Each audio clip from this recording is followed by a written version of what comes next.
Hello all, welcome to ദിശ academy. SSC, railway, അതുപോലെ തന്നെ ബാങ്ക് എക്സാംസ്. ഈ എക്സാംസിനൊക്കെ ഇപ്പോൾ കറണ്ട് അഫയേഴ്സിന്റെ വെയിറ്റേജ് എന്ത് മാത്രം ഉണ്ട് എന്നുള്ള കാര്യം നിങ്ങൾക്ക് എല്ലാവർക്കും അറിയാം. അതുകൊണ്ട് തന്നെ നിങ്ങൾ കുറച്ചും കൂടി ഫോക്കസ് ചെയ്ത് നോക്കേണ്ട ഒരു ഏരിയയാണ് കറണ്ട് അഫയേഴ്സ്. ദിശ അക്കാഡമി റെഗുലർ ആയിട്ട് വീക്ക്ലി കറണ്ട് അഫയേഴ്സിന്റെ ഒരു സീരീസ് കണ്ടക്ട് ചെയ്യുന്നുണ്ടായിരുന്നു. ബട്ട് NTPC എക്സാമിന്റെ ഭാഗമായിട്ട് നമുക്കൊരു ബ്രേക്ക് വന്നു. അതുകൊണ്ട് തന്നെ മാർച്ച് മാസത്തെ കറണ്ട് അഫയേഴ്സ് നമ്മളൊരു മന്ത്ലി കമ്പൈലേഷൻ ആയിട്ടാണ് ചെയ്തുകൊണ്ടിരിക്കുന്നത്. ഏപ്രിൽ മന്ത് മുതൽ നമ്മൾ വീണ്ടും വീക്ക്ലി കറണ്ട് അഫയേഴ്സ് റീസ്റ്റാർട്ട് ചെയ്യുന്നതായിരിക്കും. അപ്പോൾ ഈ ഒരു മന്തിലേക്ക് മാത്രം നമ്മൾ ഒരു മന്ത്ലി കമ്പൈലേഷൻ ആണ് എന്ത് ചെയ്യുന്നത്, ഡിസ്കസ് ചെയ്യുന്നത്. അപ്പോൾ ഒട്ടും ടൈം വേസ്റ്റ് ചെയ്യേണ്ട, നമുക്ക് നേരെ ക്വസ്റ്റ്യനിലേക്ക് പോകാം. Okay, the first question. The Jnanpith Award, the highest literary award in India, cannot be given to writers working in which language? ഇതിൽ ഏത് ലാംഗ്വേജിലാണ്, 4 ലാംഗ്വേജസ് തന്നിട്ടുണ്ട്, ഇതിൽ ഏത് ലാംഗ്വേജിലാണ് ജ്ഞാൻപീഠ് അവാർഡ് കൊടുക്കാൻ സാധിക്കാത്തത് എന്നുള്ളതാണ് ക്വസ്റ്റ്യൻ. സോ ജ്ഞാൻപീഠ് അവാർഡ് എന്ന് പറയുന്നത് ഇന്ത്യയിൽ കൊടുക്കുന്ന ഹയസ്റ്റ് ലിറ്റററി അവാർഡാണ്. സോ ഈ അവാർഡ് ഏത് ലാംഗ്വേജിലുള്ള ലിറ്റററി വർക്ക്സിനാണ് കൊടുക്കാൻ സാധിക്കാത്തത് എന്നുള്ളതാണ് question. Option A Rajasthani, option B Konkani, option C Kannada and option D Bengali. ഇതിൽ ഏത് ലാംഗ്വേജിലുള്ള വർക്കുകൾക്കാണ് ജ്ഞാൻപീഠ് അവാർഡ് കൊടുക്കാൻ സാധിക്കാത്തത് എന്നുള്ളതാണ് question. So the correct answer is option A Rajasthani. ഇനി ജ്ഞാൻപീഠ് അവാർഡ് എന്ന് പറയുന്നത് ക്വസ്റ്റ്യനകത്ത് പറയുന്നത് പോലെ തന്നെ ഇന്ത്യയിലെ ഹയസ്റ്റ് ലിറ്റററി അവാർഡാണ്. ജ്ഞാൻപീഠ് അവാർഡ് എന്ന് പറയുന്നത് ഇന്ത്യൻ കോൺസ്റ്റിറ്റ്യൂഷന്റെ 8th ഷെഡ്യൂൾ. സോ ഇന്ത്യൻ കോൺസ്റ്റിറ്റ്യൂഷന്റെ 8th ഷെഡ്യൂളിൽ നമുക്ക് 22 ലാംഗ്വേജസ് എന്ത് ചെയ്തിട്ടുണ്ട്, ലിസ്റ്റ് ചെയ്തിട്ടുണ്ട്. ഇന്ത്യൻ കോൺസ്റ്റിറ്റ്യൂഷന്റെ 8ാമത്തെ ഷെഡ്യൂളിൽ 22 ലാംഗ്വേജസ് എന്ത് ചെയ്തിട്ടുണ്ട്, ലിസ്റ്റ് ചെയ്തിട്ടുണ്ട്. ഈ 22 ലാംഗ്വേജസിലുള്ള വർക്കുകൾക്കാണ്, ഈ 22 ലാംഗ്വേജസിലുള്ള ലിറ്റററി വർക്കുകൾക്കാണ് എന്ത് ചെയ്യുന്നത്, ജ്ഞാൻപീഠ് അവാർഡ് കൊടുക്കാറുള്ളത്. ബട്ട് 2013 ശേഷം 2013 ശേഷം ഇംഗ്ലീഷിലുള്ള ലിറ്റററി വർക്ക്സിന് എന്ത് ചെയ്യാൻ തുടങ്ങി, ജ്ഞാൻപീഠ് അവാർഡ് കൊടുക്കാനായിട്ട് തുടങ്ങി. സോ നോർമലി ജ്ഞാൻപീഠ് അവാർഡ് കൊടുത്തുകൊണ്ടിരുന്നത് 8th ഷെഡ്യൂളിൽ പറയുന്ന 22 ഇന്ത്യൻ ലാംഗ്വേജസിന് മാത്രമായിരുന്നു, അല്ലെങ്കിൽ 22 ഒഫീഷ്യൽ ലാംഗ്വേജസിന് മാത്രമായിരുന്നു. പക്ഷേ 2013 മുതൽ ഇംഗ്ലീഷ് ലാംഗ്വേജിലുള്ള ലിറ്റററി വർക്ക്സിന് എന്ത് ചെയ്യാൻ തുടങ്ങി, ജ്ഞാൻപീഠ് അവാർഡ് കൊടുക്കാനായിട്ട് തുടങ്ങി. ഇനി ജ്ഞാൻപീഠ് അവാർഡ് എന്ന് പറയുന്നത് ഇന്ത്യൻ ലിറ്ററേച്ചറിലെ നോബൽ പ്രൈസ് എന്നറിയപ്പെടുന്ന അവാർഡാണ്. It is called as the Nobel prize of Indian literature. So Indian ലിറ്ററേച്ചറിൽ കൊടുക്കുന്ന നോബൽ പ്രൈസ് എന്നാണ് എന്ത് ചെയ്യുന്നത്, ജ്ഞാൻപീഠ് അവാർഡിനെ നമ്മൾ നോർമലി എന്ത് ചെയ്യുന്നത്, വിളിക്കുന്നത്. ഇനി ജ്ഞാൻപീഠ് അവാർഡ് 1961 എന്ത് ചെയ്യുന്നത്, സ്റ്റാർട്ട് ചെയ്യുന്നത്. സോ ജ്ഞാൻപീഠ് അവാർഡ് എസ്റ്റാബ്ലിഷ് ചെയ്യുന്നത് ഇറ്റ് വാസ് ഇൻ 1961 മുതലാണ് എന്ത് ചെയ്യുന്നത്, ജ്ഞാൻപീഠ് അവാർഡ് ചെയ്യാനായിട്ട് സ്റ്റാർട്ട് ചെയ്യുന്നത്. ഇനി ജ്ഞാൻപീഠ് അവാർഡ് എന്ന് പറയുമ്പോൾ എന്താണ് ഈ അവാർഡ് എന്ന് ചോദിച്ചു കഴിഞ്ഞാൽ 11 lakh rupees, 11 ലക്ഷം രൂപയുടെ ക്യാഷ് പ്രൈസ്. ഈ ഒരു ജ്ഞാൻപീഠ് അവാർഡിൽ 11 ലക്ഷം രൂപയുടെ ക്യാഷ് പ്രൈസും അതുപോലെ തന്നെ വാഗ്ദേവി, അതായത് സരസ്വതി ദേവിയുടെ ഒരു ബ്രോൺസ് സ്റ്റാച്യു ആയിരിക്കും എന്ത് ചെയ്യുന്നത്, അവാർഡ് ചെയ്യുന്നത്. സോ 11 lakh rupees ക്യാഷ് പ്രൈസും അതുപോലെ തന്നെ bronze statue of Vagdevi. So വാഗ്ദേവത, അതായത് സരസ്വതി ദേവിയുടെ ഒരു ബ്രോൺസ് സ്റ്റാച്യുവും 11 lakh rupees, 11 ലക്ഷം രൂപ അടങ്ങുന്നതാണെന്ത് ഈ ഒരു ജ്ഞാൻപീഠ് അവാർഡ് എന്ന് പറയുന്നത്. ആൻഡ് എന്തുകൊണ്ട് ഈ ക്വസ്റ്റ്യൻ ഇപ്പോൾ കറണ്ട് അഫയേഴ്സിൽ വന്നു എന്ന് ചോദിച്ചു കഴിഞ്ഞാൽ, ഈ വർഷം എന്ത് ചെയ്തു, 60th ജ്ഞാൻപീഠ് അവാർഡ്, 60ാമത്തെ ജ്ഞാൻപീഠ് അവാർഡ് എന്ത് ചെയ്തു, ഡിക്ലെയർ ചെയ്യപ്പെട്ടു. സോ ഈ മന്തിലാണ്, മാർച്ച് മന്തിലാണ് എന്ത് ചെയ്യുന്നത്, 60th ജ്ഞാൻപീഠ് അവാർഡ് എന്ത് ചെയ്യുന്നത്, ഡിക്ലെയർ ചെയ്യപ്പെടുന്നത്. ആൻഡ് 16th ജ്ഞാൻപീഠ് അവാർഡ് കിട്ടിയിരിക്കുന്നത് ഇറ്റ് ഈസ് ആർ വൈരമുത്തുവിനാണ് 60th ജ്ഞാൻപീഠ് അവാർഡ്, 60ാമത്തെ ജ്ഞാൻപീഠ് അവാർഡ് എന്ത് ചെയ്തിരിക്കുന്നത്, കിട്ടിയിരിക്കുന്നത്. സോ ആർ വൈരമുത്തു എന്ന് പറയുന്നത് തമിഴിലുള്ള ഫേമസ് ആയിട്ടുള്ള ലിറിസിസ്റ്റും ഓഥറും ആണെന്ത്, R Vairamuthu. So R Vairamuthu എന്ന് പറയുന്ന ഒരു തമിഴ് ലിറിസിസ്റ്റും അതുപോലെ തന്നെ തമിഴ് ഓഥറുമാണ്. സോ ആർ വൈരമുത്തുവിനാണ് 60th ജ്ഞാൻപീഠ് അവാർഡ്, 60ാമത്തെ ജ്ഞാൻപീഠ് അവാർഡ് എന്ത് ചെയ്തിരിക്കുന്നത്, റിസീവ് ചെയ്തിരിക്കുന്നത്. അപ്പോൾ ഇതൊക്കെയാണ് ജ്ഞാൻപീഠ് അവാർഡുമായിട്ട് ബന്ധപ്പെട്ടിട്ടുള്ള ഇമ്പോർട്ടൻ്റ് ആയിട്ട് അറിഞ്ഞിരിക്കേണ്ട ചില ഫാക്ട്സ് എന്ന് പറയുന്നത്.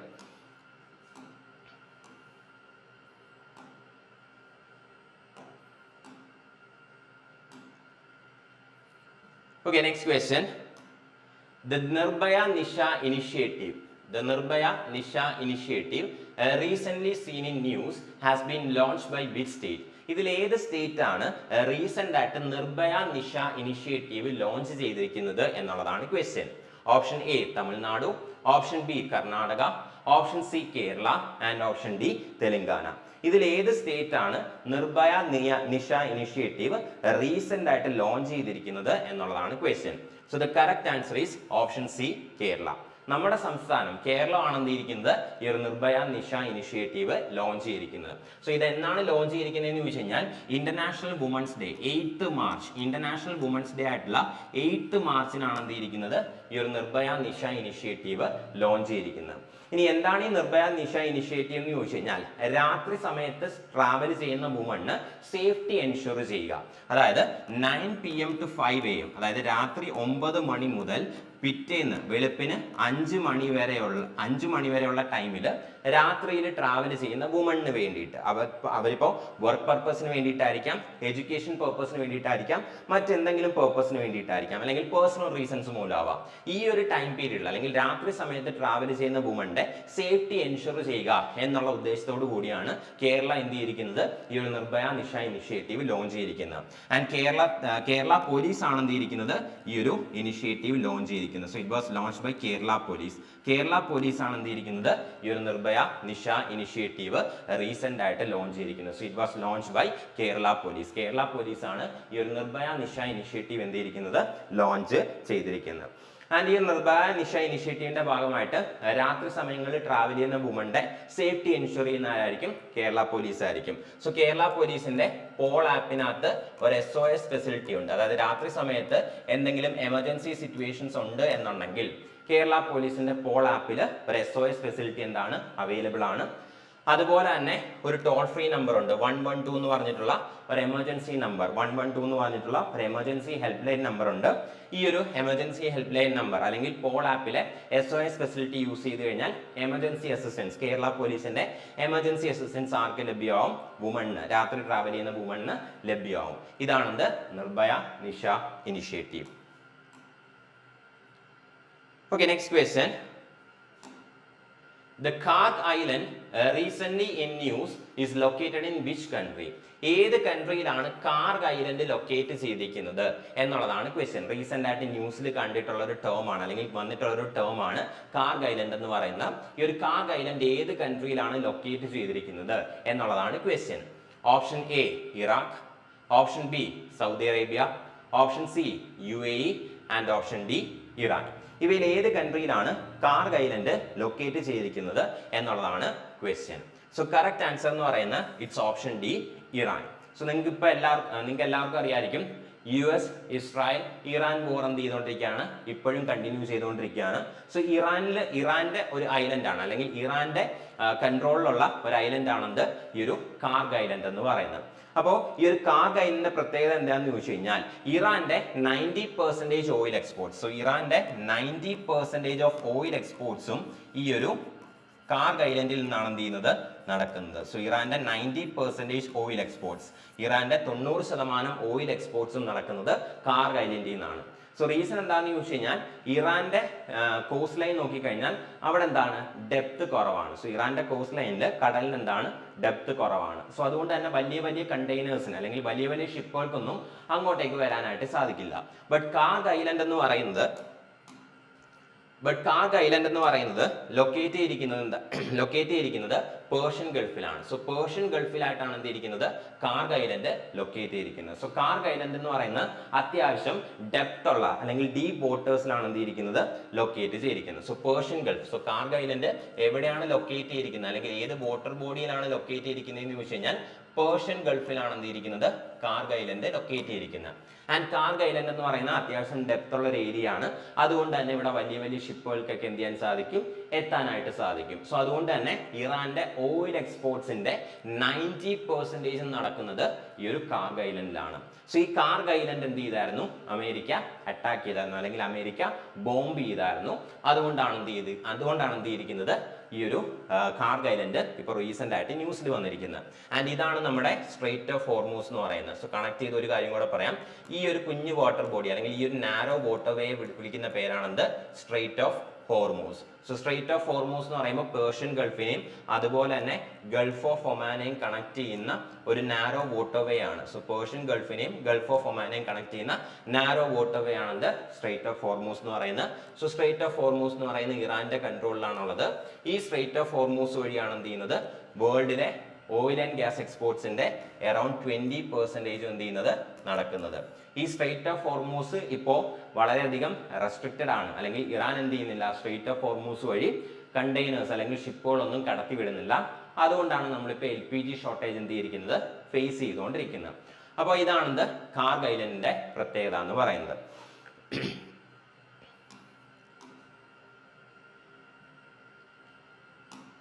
ഓക്കെ, ഒരു ഇൻഫർമേഷൻ പാസ് ചെയ്യാനുണ്ട്. ഇപ്പോൾ നമ്മൾ ഏത് നിമിഷം, അതായത് ഇനിയുള്ള ദിവസങ്ങളിൽ ഏത് നിമിഷം എന്ത് ചെയ്യാം, SSC CGL, അതായത് നെക്സ്റ്റ് ഇയറിലേക്കുള്ള CGL എക്സാമിന്റെ നോട്ടിഫിക്കേഷൻ നമ്മൾ എക്സ്പെക്ട് ചെയ്യുന്നുണ്ട്. അപ്പൊ നെക്സ്റ്റ് ഇയറിലേക്കുള്ള CGL എക്സാം ക്രാക്ക് ചെയ്യാനായിട്ട് കരുതിയിരിക്കുന്നവരാണ് നിങ്ങൾ, അല്ലെങ്കിൽ നെക്സ്റ്റ് ഇയറിലെ CGL എക്സാം ക്രാക്ക് ചെയ്യുകയാണ് നിങ്ങളുടെ ഉദ്ദേശം എന്നുണ്ടെങ്കിൽ അതിന് ഹെൽപ്പ് ചെയ്യാനായിട്ട് ദിശ അക്കാഡമി ഒരു പുതിയ ബാച്ച് ലോഞ്ച് ചെയ്യുന്നുണ്ട്. അതാണ് SSC പ്രീമിയം ബാച്ച് എന്ന് പറയുന്നത്. സോ CGL എക്സാം എന്ന് മാത്രമല്ല, SSCയുടെ ഏതൊരു എക്സാമും 10th ക്വാളിഫിക്കേഷൻ മുതൽ ഗ്രാജുവേറ്റ് ലെവൽ ക്വാളിഫിക്കേഷൻ വരെയുള്ള ഏത് എക്സാംസും ക്രാക്ക് ചെയ്യാൻ ആവശ്യമായിട്ടുള്ള രീതിയിൽ കംപ്ലീറ്റ് സിലബസ് കവർ ചെയ്യുന്ന ഒരു ഓൾ ഇൻ വൺ കോഴ്സ് ആണ് ദിശ അക്കാഡമിയുടെ ഈ ഒരു SSC പ്രീമിയം ബാച്ച് എന്ന് പറയുന്ന. ഏപ്രിൽ മന്ത് മുതൽ നമ്മൾ ഈ ഒരു കോഴ്സ് അല്ലെങ്കിൽ ഈ ഒരു ബാച്ച് ലോഞ്ച് ചെയ്യാനായിട്ട് പോവുകയാണ്. ആൻഡ് ഈ ഒരു ബാച്ചിന് ഈസ്റ്റർ പ്രമാണിച്ച് 10% ഓഫർ എന്ത് ചെയ്യുന്നുണ്ട്, നമ്മൾ പ്രൊവൈഡ് ചെയ്യുന്നുണ്ട്. സോ SSC പ്രീമിയം ബാച്ചിന് മാത്രമല്ല, ഇപ്പോൾ CGLന്റെ നോട്ടിഫിക്കേഷൻ പോലെ തന്നെ നമുക്ക് എക്സ്പെക്ട് ചെയ്യാൻ പറ്റുന്ന, ഉടനെ തന്നെ അടുത്ത മന്തുകളിലൊക്കെ എക്സ്പെക്ട് ചെയ്യാൻ പറ്റുന്ന ഒരു നോട്ടിഫിക്കേഷൻ ആണ് അടുത്ത വർഷത്തേക്കുള്ള NTPC graduate and undergraduate എക്സാംസിന്റെ നോട്ടിഫിക്കേഷൻ. അപ്പോൾ റെയിൽവേ എക്സാംസ് ആണ് നിങ്ങളുടെ ഉദ്ദേശം എന്നുണ്ടെങ്കിൽ അതിന് വേണ്ടിയിട്ട് റെയിൽവേയുടെ ഒരു പ്രീമിയം ബാച്ച് എന്ത് ചെയ്യുന്നുണ്ട്, ദിശ അക്കാഡമി ലോഞ്ച് ചെയ്യുന്നുണ്ട്. സോ അതിന് വേണ്ടിയിട്ട് റെയിൽവേ പ്രീമിയം ബാച്ച് കൂടി എന്ത് ചെയ്യുന്നുണ്ട്, ദിശ അക്കാഡമി ലോഞ്ച് ചെയ്തിട്ടുണ്ട്. ആൻഡ് ഈ ഒരു ബാച്ചും നെക്സ്റ്റ് മന്ത്, അതായത് ഏപ്രിൽ മന്തിൽ തന്നെ സ്റ്റാർട്ട് ചെയ്യുന്നതായിരിക്കും. ആൻഡ് ഈ ഒരു ബാച്ചിന് എന്തുണ്ട്, 10% ഓഫർ ഈസ്റ്റർ പ്രമാണിച്ച് അവൈലബിൾ ആണ്.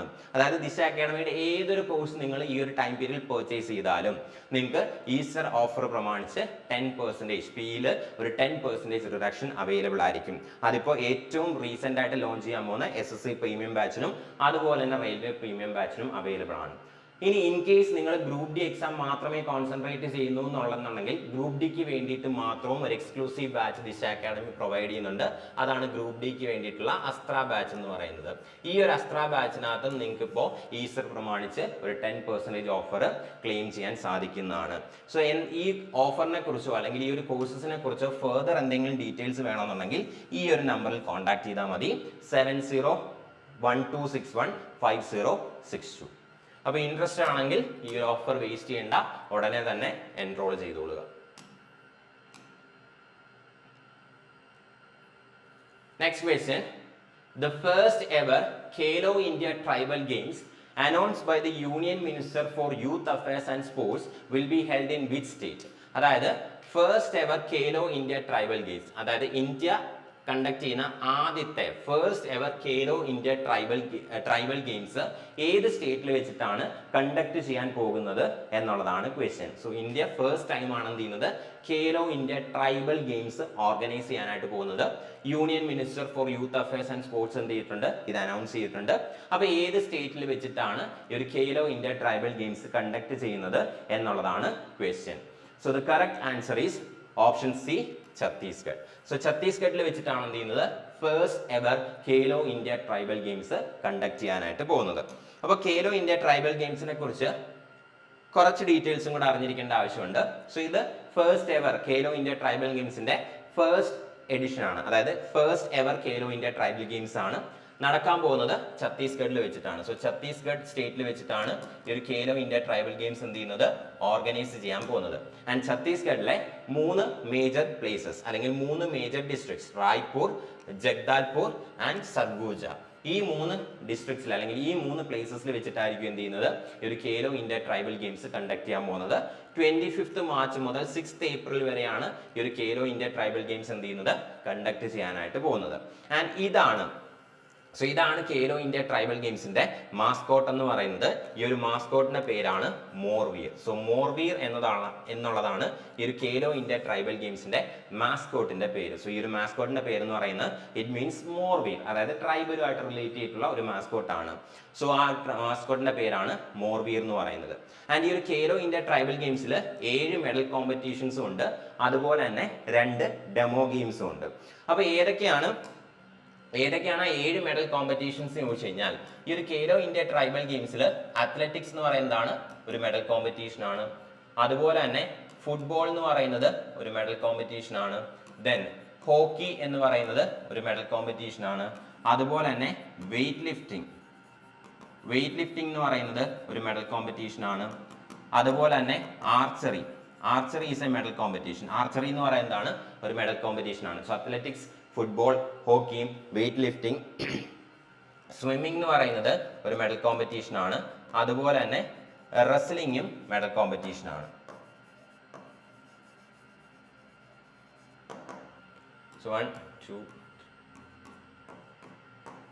സോ ഇതാണ് 7 മെഡൽ കോമ്പറ്റീഷൻസ് എന്ന് പറയുന്നത്. So athletics, football, hockey, weightlifting, archery, swimming, wrestling. ഇതാണ് 7 മെഡൽ കോമ്പറ്റീഷൻസ് എന്ന് പറയുന്നത്. അതേസമയം 2 ഡെമോ ഗെയിംസ് കൂടിയുണ്ട്. ഏതൊക്കെയാണ് ഡെമോ ഗെയിംസ് എന്ന് ചോദിച്ചു കഴിഞ്ഞാൽ ഒന്ന് കബഡി.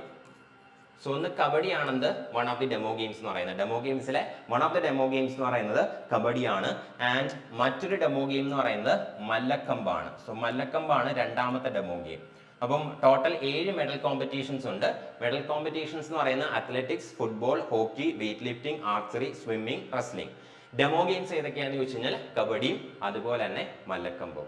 അപ്പോൾ ഇതൊക്കെയാണ് ഖേലോ ഇന്ത്യ ട്രൈബൽ ഗെയിംസുമായിട്ട് അറിഞ്ഞിരിക്കേണ്ട ഇമ്പോർട്ടൻ്റ് ആയിട്ടുള്ള ചില ഫാക്ട്സ് എന്ന് പറയുന്നത്.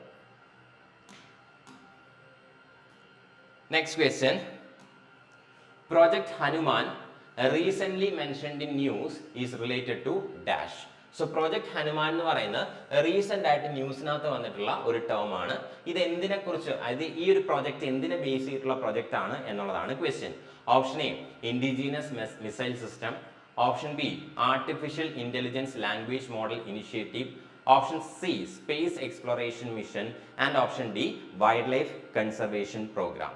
ഇതിൽ എന്താണ് പ്രോജക്ട് ഹനുമാൻ, ഇതിനകത്ത് എന്തുമായിട്ടാണ് റിലേറ്റ് ചെയ്തിരിക്കുന്നത് എന്നുള്ളതാണ് question. So the correct answer is wildlife conservation program. Wildlife conservation പ്രോഗ്രാമുമായിട്ട് റിലേറ്റ് ചെയ്തിട്ടുള്ള പ്രൊജക്റ്റ് ആണെന്ന് പ്രൊജക്ട് ഹനുമാൻ എന്ന് പറയുന്നത്. സോ ഹനുമാൻ എന്താണെന്ന് ചോദിച്ചു കഴിഞ്ഞാൽ, അല്ലെങ്കിൽ ഹനുമാന്റെ എക്സ്പാൻഷൻ എന്താണെന്ന് ചോദിച്ചു കഴിഞ്ഞാൽ healing and nurturing units, healing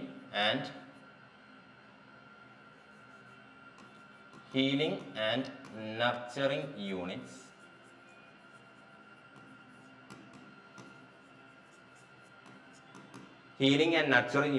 for monitoring, aid and nursing of wildlife. So healing and nurturing units for monitoring,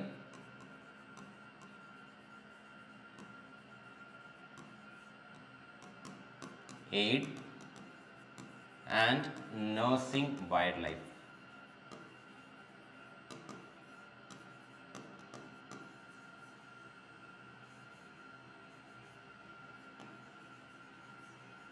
ഇതാണ് ഹനുമാന്റെ എക്സ്പാൻഷൻ എന്ന് പറയുന്നത്. So healing and nurturing units four monitoring, aid and nursing wild life. So ഇതാണ് ഹനുമാന്റെ expansion എന്ന് പറയുന്നത്. And ഈ ഒരു പ്രൊജക്ട് ഹനുമാൻ ലോഞ്ച് ചെയ്തിരിക്കുന്നത് it is A state of Andhra Pradesh. Andhra Pradesh ആണ് എന്തിരിക്കുന്നത് ഈ ഒരു പ്രൊജക്ട് ഹനുമാൻ ലോഞ്ച് ചെയ്തിരിക്കുന്നത്. അപ്പോൾ ഏത് സ്റ്റേറ്റ് ആണ് പ്രൊജക്ട് ഹനുമാൻ ലോഞ്ച് ചെയ്തിരിക്കുന്നതെന്ന് ചോദിച്ചു കഴിഞ്ഞാൽ it is launch by Andhra Pradesh. ആന്ധ്രാപ്രദേശിൽ ലോഞ്ച് ചെയ്തിരിക്കുന്ന പ്രൊജക്ട് ആണെന്ന് പ്രൊജക്ട് ഹനുമാൻ എന്ന് പറയുന്നത്.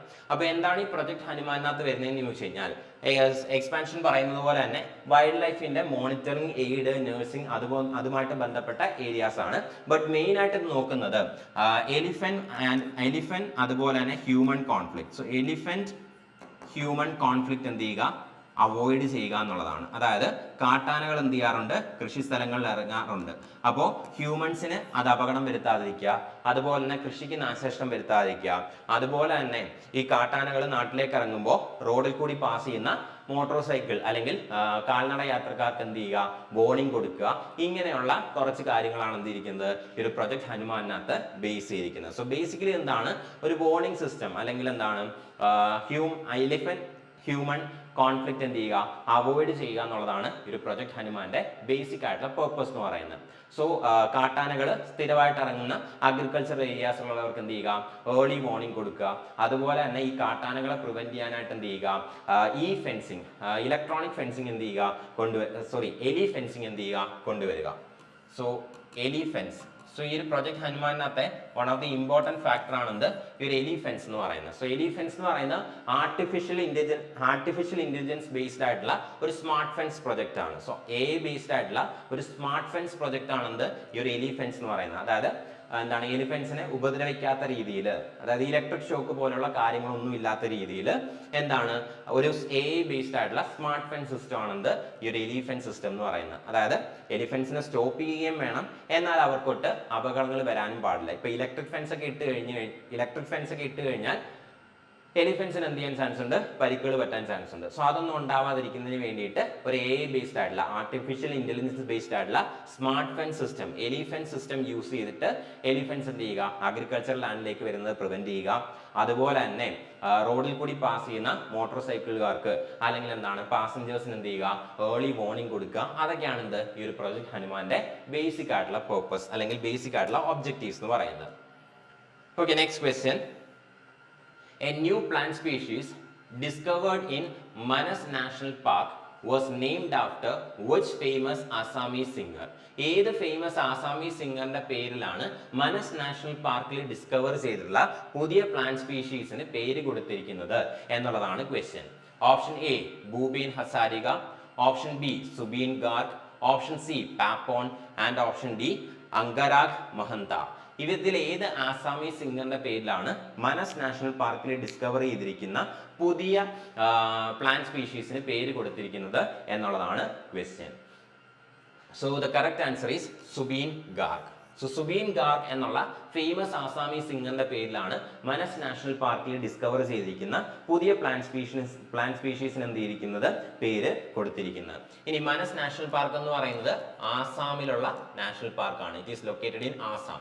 സോ ആസാമിലെ മനസ് നാഷണൽ പാർക്ക് അല്ലെങ്കിൽ ആസാമിലെ മനസ് നാഷണൽ പാർക്കിലുള്ള ഗ്രാസ് ലാൻഡ്സിലാണ് എന്ത് ചെയ്തിരിക്കുന്നത്, ഈ ഒരു പുതിയ പ്ലാന്റ് സ്പീഷീസ് ഡിസ്കവർ ചെയ്തിരിക്കുന്നത്. സോ അതിന് സുബീൻ ഗാർഗ് എന്നുള്ള ഫേമസ് അസാമീസ് സിംഗറിന്റെ പേരിലാണ് എന്ത് ചെയ്തിരിക്കുന്നത്, പേരുകൾ അല്ലെങ്കിൽ ആ ഒരു പ്ലാന്റ് സ്പീഷീസിന് എന്ത് ചെയ്തിരിക്കുന്നത്, പേര് കൊടുത്തിരിക്കുന്നത്. ആൻഡ് ഈ ഒരു പ്ലാന്റ് സ്പീഷീസിന്റെ സയന്റിഫിക് നെയിം എന്താണെന്ന് ചോദിച്ചു കഴിഞ്ഞാൽ ഉസ്ബെക്കിയ സുബീൻ ഗാർഗിയാന. ഇതാണ് ഈ ഒരു പ്ലാന്റ് സ്പീഷീസിന്റെ പേരെന്ന് പറയുന്നത്, ഒസ്ബെക്കിയ സുബീൻ ഗാർഗിയാന. സോ ഒസ്ബെക്കിയ സുബീൻ ഗാർഗിയാന എന്നാണ് ഈ ഒരു പ്ലാന്റ് സ്പീഷീസിന് പേര് കൊടുത്തിരിക്കുന്നത്. ഈ ഒരു പ്ലാന്റ് സ്പീഷീസിന്റെ സയന്റിഫിക് നെയിം എന്ന് പറയുന്നത് ഒസ്ബെക്കിയ സുബീൻ ഗാർഗിയാന എന്നാണ്. സോ സുബീൻ ഗാർഗ് എന്നുള്ള ഫേമസ് ആസാമി സിംഗറിന്റെ പേരിലാണ് എന്തിരിക്കുന്നത്, ഈ ഒരു പ്ലാന്റ് സ്പീഷീസിനെ നെയിം ചെയ്തിരിക്കുന്നത്. ആൻഡ് ഈ ഒരു പ്ലാന്റ് സ്പീഷീസ് എന്ന് പറയുന്നത് ഇതൊരു പെറനിയൽ ഷേർബ് ആണ്. സോ ഇതൊരു പെറനിയൽ ഷേർബ് ആണ്, അതായത് 2 വർഷത്തിൽ കൂടുതൽ ലൈഫുള്ള ഒരു ഷ്രബ്, കുറ്റിച്ചെടിയാണ്. ഒരു പെറനിയൽ ഷ്രബ് ആണെന്ത് ഈ ഒരു സുബീൻ ഗാർഗിയാന, ഓസ്ബെക്കിയ സുബീൻ ഗാർഗിയാന എന്ന് പറയുന്ന 2 വർഷത്തിൽ കൂടുതൽ ലൈഫ് സ്പാൻ ഉള്ള ഒരു പെറനിയൽ ഷ്രബ്, അതായത് ഒരു കുറ്റിച്ചെടിയാണെന്ത് ഈ ഒരു ഓസ്ബെക്കിയ സുബീൻ ഗാർഗിയാന എന്ന് പറയുന്നത്. ആൻഡ് ഈ ഒരു സുബീൻ ഗാർഗിയാന എന്ന് പറയുന്നത് ഇതൊരു ഫ്ലവറിംഗ് പ്ലാന്റ് ആണ്. ഇതിനകത്ത് പിങ്ക് അല്ലെങ്കിൽ പിങ്ക് ഫ്ലവേഴ്സ്, സോ ഇതിനകത്ത് പിങ്ക് ഫ്ലവേഴ്സ് ആണ് എന്ത് നിന്ന് നമുക്ക് കാണാനായിട്ട് സാധിക്കുന്നത്. സോ പിങ്ക് കളറിലുള്ള ഫ്ലവേഴ്സ് കാണാൻ സാധിക്കുന്ന, സോ പിങ്ക് അല്ലെങ്കിൽ delicate purple, so pink colour അല്ലെങ്കിൽ ഡെലിക്കേറ്റ് പേർപ്പിൾ കളറിലുള്ള ഫ്ലവേഴ്സ് കാണാൻ സാധിക്കുന്ന ഒരു ഷ്രബ് ആണെന്ത് ഈ ഒരു ഒസ്ബെക്കിയ സുബീൻ ഗാർഗിയാന എന്ന് പറയുന്നത്.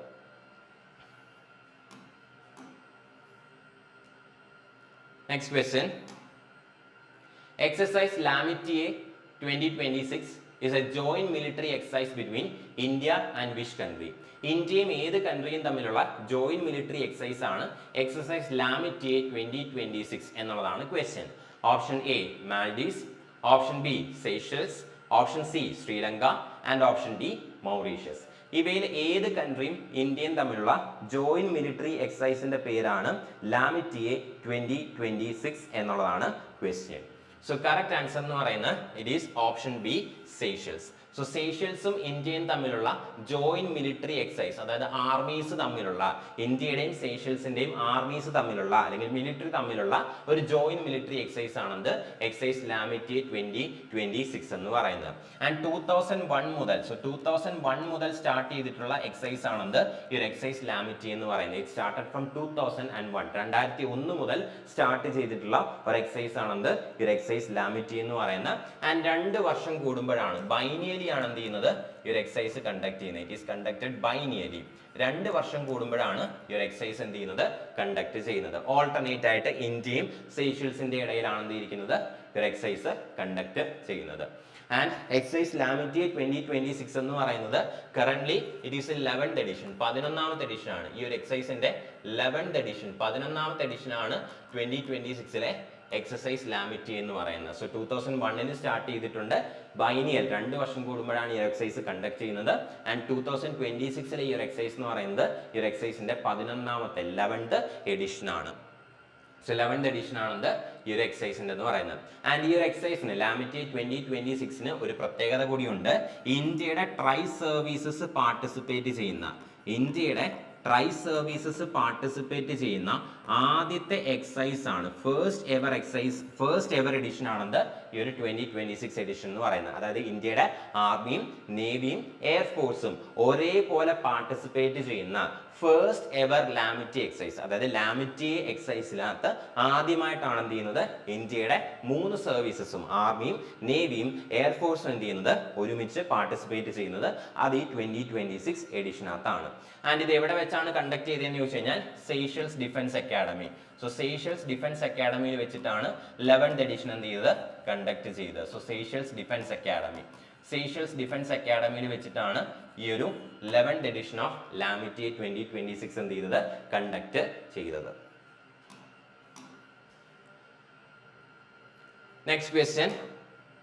Operation crackdown recent seen in news was launched to curb which type of crime? ഏത് ടൈപ്പ് ഓഫ് ക്രൈം കർബ് ചെയ്യാൻ അല്ലെങ്കിൽ റെസ്ട്രിക്ട് ചെയ്യാൻ അല്ലെങ്കിൽ സ്റ്റോപ്പ് ചെയ്യുന്നതിന് വേണ്ടിയിട്ടാണ് ഈ ഒരു ഓപ്പറേഷൻ ക്രാക്ക് ഡൗൺ എന്നുള്ള ഓപ്പറേഷൻ ലോഞ്ച് ചെയ്തിരിക്കുന്നത് എന്നുള്ളതാണ് question. Option A drug trafficking, option B human trafficking, option C cyber crime and digital financial fraud and option D wild life trafficking. ഇതിൽ ഏത് ക്രൈം കർബ് ചെയ്യാൻ അവസാനിപ്പിക്കാനായിട്ടാണ് ഓപ്പറേഷൻ ക്രാക്ക് ഡൗൺ ലോഞ്ച് ചെയ്തിരിക്കുന്നത് എന്നുള്ളതാണ് question. So the correct answer is cyber crime and digital financial fraud. So cyber crime ഉം digital financial ഫ്രോഡും stop ചെയ്യുന്നതിന് വേണ്ടിയിട്ട് Telangana police അല്ലെങ്കിൽ തെലങ്കാന ഗവൺമെന്റ് ലോഞ്ച് ചെയ്തിട്ടുള്ള തെലങ്കാന പോലീസ് ലോഞ്ച് ചെയ്തിട്ടുള്ള ഒരു ഓപ്പറേഷൻ ആണെന്ത് ഓപ്പറേഷൻ ക്രാക്ക് ഡൗൺ എന്ന് പറയുന്നത്. സോ ഓപ്പറേഷൻ ക്രാക്ക് ഡൗൺ എന്ന് പറയുന്നത് തെലങ്കാന പോലീസ് സൈബർ ക്രൈമും ഡിജിറ്റൽ ഫൈനാൻഷ്യൽ ഫ്രോഡും സ്റ്റോപ്പ് ചെയ്യിക്കാൻ അല്ലെങ്കിൽ കർബ് ചെയ്യിക്കാൻ വേണ്ടിയിട്ട് ലോഞ്ച് ചെയ്തിരിക്കുന്ന ഓപ്പറേഷൻ ആണ് operation crackdown. Next question. The power to change the name of a state is vested in.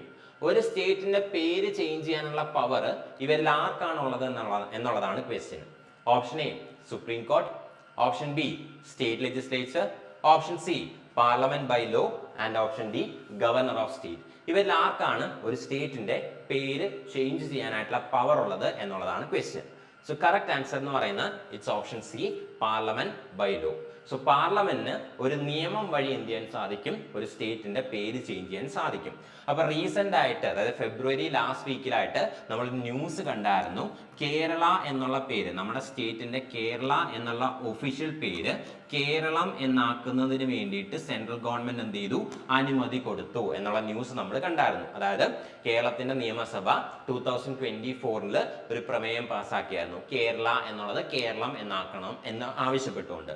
ആ ഒരു ആവശ്യം എന്ത് ചെയ്തു സെൻട്രൽ ക്യാബിനറ്റ് അല്ലെങ്കിൽ സെൻട്രൽ ഗവൺമെന്റ് എന്ത് ചെയ്തു അപ്രൂവ് ചെയ്തു. കേരള എന്നുള്ളത് കേരളം എന്നാക്കാനായിട്ട് എന്ത് ചെയ്തു അവർ ഡിസൈഡ് ചെയ്തു എന്നുള്ള ന്യൂസ് നമ്മൾ കണ്ടു. പക്ഷെ കേരളത്തിന്റെ കേരള എന്നുള്ള പേര് എന്ത് ചെയ്തിട്ടില്ല ഇതുവരെയും കേരളം എന്ന് ചേഞ്ച് ആയിട്ടില്ല. അത് ചേഞ്ച് ചെയ്യാൻ സെൻട്രൽ ഗവൺമെന്റിന് പവർ ഇല്ല. ആർക്ക് മാത്രമേ പവർ ഉള്ളൂ പാർലമെന്റിന് മാത്രമേ പവർ ഉള്ളൂ. സോ പാർലമെന്റിന് മാത്രമേ എന്ത് ചെയ്യാൻ സാധിക്കൂ ഒരു സ്റ്റേറ്റിന്റെ പേര് ചേഞ്ച് ചെയ്യാനായിട്ട് സാധിക്കൂ.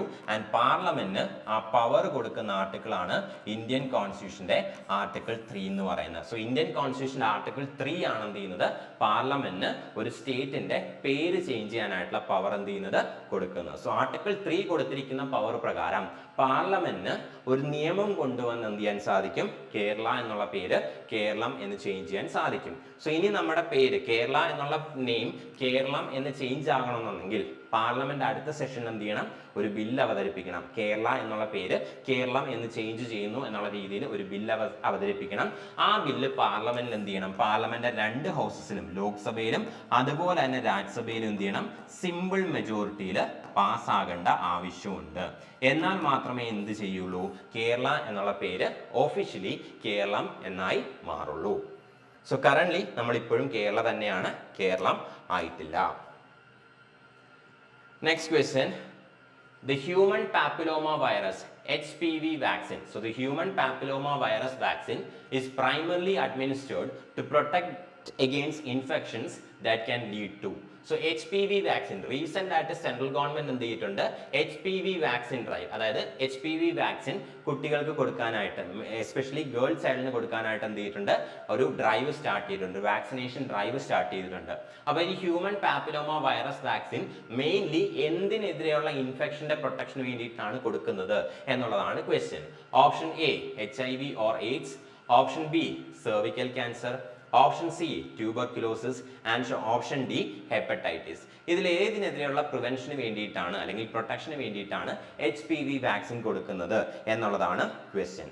So the correct answer is option B, cervical cancer. So cervical cancer ൽ നിന്നുള്ള പ്രൊട്ടക്ഷന് വേണ്ടിയിട്ടാണ് എന്ത് ചെയ്യുന്നത്, HPV vaccine, human papilloma virus vaccine എന്ത് ചെയ്യുന്നത്, അഡ്മിനിസ്റ്റർ ചെയ്യുന്നത്. അപ്പോൾ ഹ്യൂമൻ പാപ്പിലോമ വൈറസ് ആണ് എന്ത് ചെയ്യുന്നത്, സെർവിക്കൽ ക്യാൻസർ കോസ് ചെയ്യുന്നത്. അപ്പോൾ സെർവിക്കൽ ക്യാൻസറിൽ നിന്നുള്ള പ്രൊട്ടക്ഷന് വേണ്ടിയിട്ടാണ് എന്ത് ചെയ്യുന്നത്, ഈ ഒരു HPV vaccine drive government start ചെയ്യാനായിട്ട് എന്ത് ചെയ്തിരിക്കുന്നത്, ഡിസൈഡ് ചെയ്തിരിക്കുന്നത്. ആൻഡ് സ്ത്രീകളിൽ കാണാൻ സാധിക്കുന്ന most common form of cancer എന്ന് പറയുന്നത് ഒരു സെർവിക്കൽ ക്യാൻസർ ആണ്. പക്ഷേ ഇതെന്താണ്, ഒരു പ്രിവെന്റബിൾ ക്യാൻസർ ആണ്. അതായത് വാക്സിനേഷൻ ഉണ്ടെങ്കിൽ പ്രിവെന്റ് ചെയ്യാൻ സാധിക്കുന്ന ഒരു ക്യാൻസർ ആണെന്ത് ഈ ഒരു സെർവിക്കൽ ക്യാൻസർ എന്ന് പറയുന്നത്. സോ ആ പ്രിവെൻഷന് വേണ്ടിയിട്ടാണ് എന്തിരിക്കുന്നത്, ഈ ഒരു HPV vaccination drive government launch ചെയ്തിരിക്കുന്നത്.